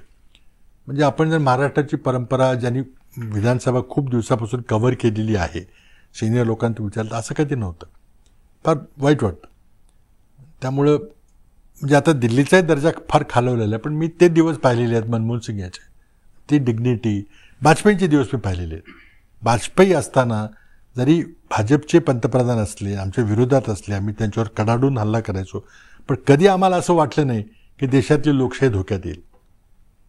असं कधी वाटलं नाही. मग ठीक आहे, आम्ही निवडणूक हरलो, ते जिंकले, त्यांना आपण हरवू, आता आम्ही जिंकू, आणि मी खिलाडू पद्धतीने करतो. आता वेगळं परिस्थिती. आता आम्हाला असे खात्रीच वाटत नाही की जर निवडणुकीमध्ये आमचा जर काही घोटाळा झाला, आमच्या इंडिया आघाडीमध्ये काही जर पिनसलं काही, तर हे पुन्हा जर आले सत्य, तर मग पुन्हा विधानसभेची सुद्धा निवडणूक होईल का नाही मला माहिती नाही. सर, तुम्ही आता 75 वर्ष पार केलेलं आहे, तुमच्या फिटनेसचं राज काय? फिट शुद्ध आता जे जे चालते ते चालायचं, पण काम करत राहिलं पाहिजे. तुम्ही जर मनावर प्रेशर घेतलं की मी आता बस घरी बसलं पाहिजे, तर मग तुम्ही लवकर सगळं म्हणजे एवढं. जिम वगैरे काय करता का तुम्ही? नाही, आता नाही करत मी. पूर्वी मी बॅडमिंटन मी सगळे खेळ खेळायचो. क्रिकेट खेळत होतो, बॅडमिंटन खेळत होतो, टेनिस खेळत होतो, गोल्फमध्ये हात केला होता, खूप सगळे खेळायचो, आणि तसं मी ॲक्टिव्ह होतो पहिल्यांदा. आता फक्त दिल्लीमध्ये मंत्री असताना देखील बॅडमिंटन रेग्युलरली खेळायचो.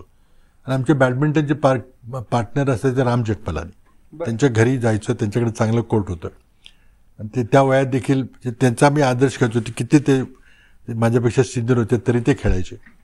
पण नंतर इथं आल्यावर थोडंसं मी CCIमध्ये मुंबईला जात होतो, मग आता नाही जमत ते. आता तसं अवघड आहे. तर हे होते पृथ्वीराज चव्हाण. अतिशय मनमोकळी चर्चा झाली, अनेक किस्से त्यांनी सांगितले, काही सांगायचे त्यांनी पुढच्या भेटीमध्ये कबूल केलेले आहे, असं काही मला नाही सांगता येणार. पण ठीक आहे, आपण त्यांच्या पुन्हा नवीन भेटीचा प्रसंग येईलच. तर सर, थँक्यू, तुम्ही आलात, आम्हाला भरपूर वेळ दिला आणि अतिशय चांगली चर्चा. थँक्यू.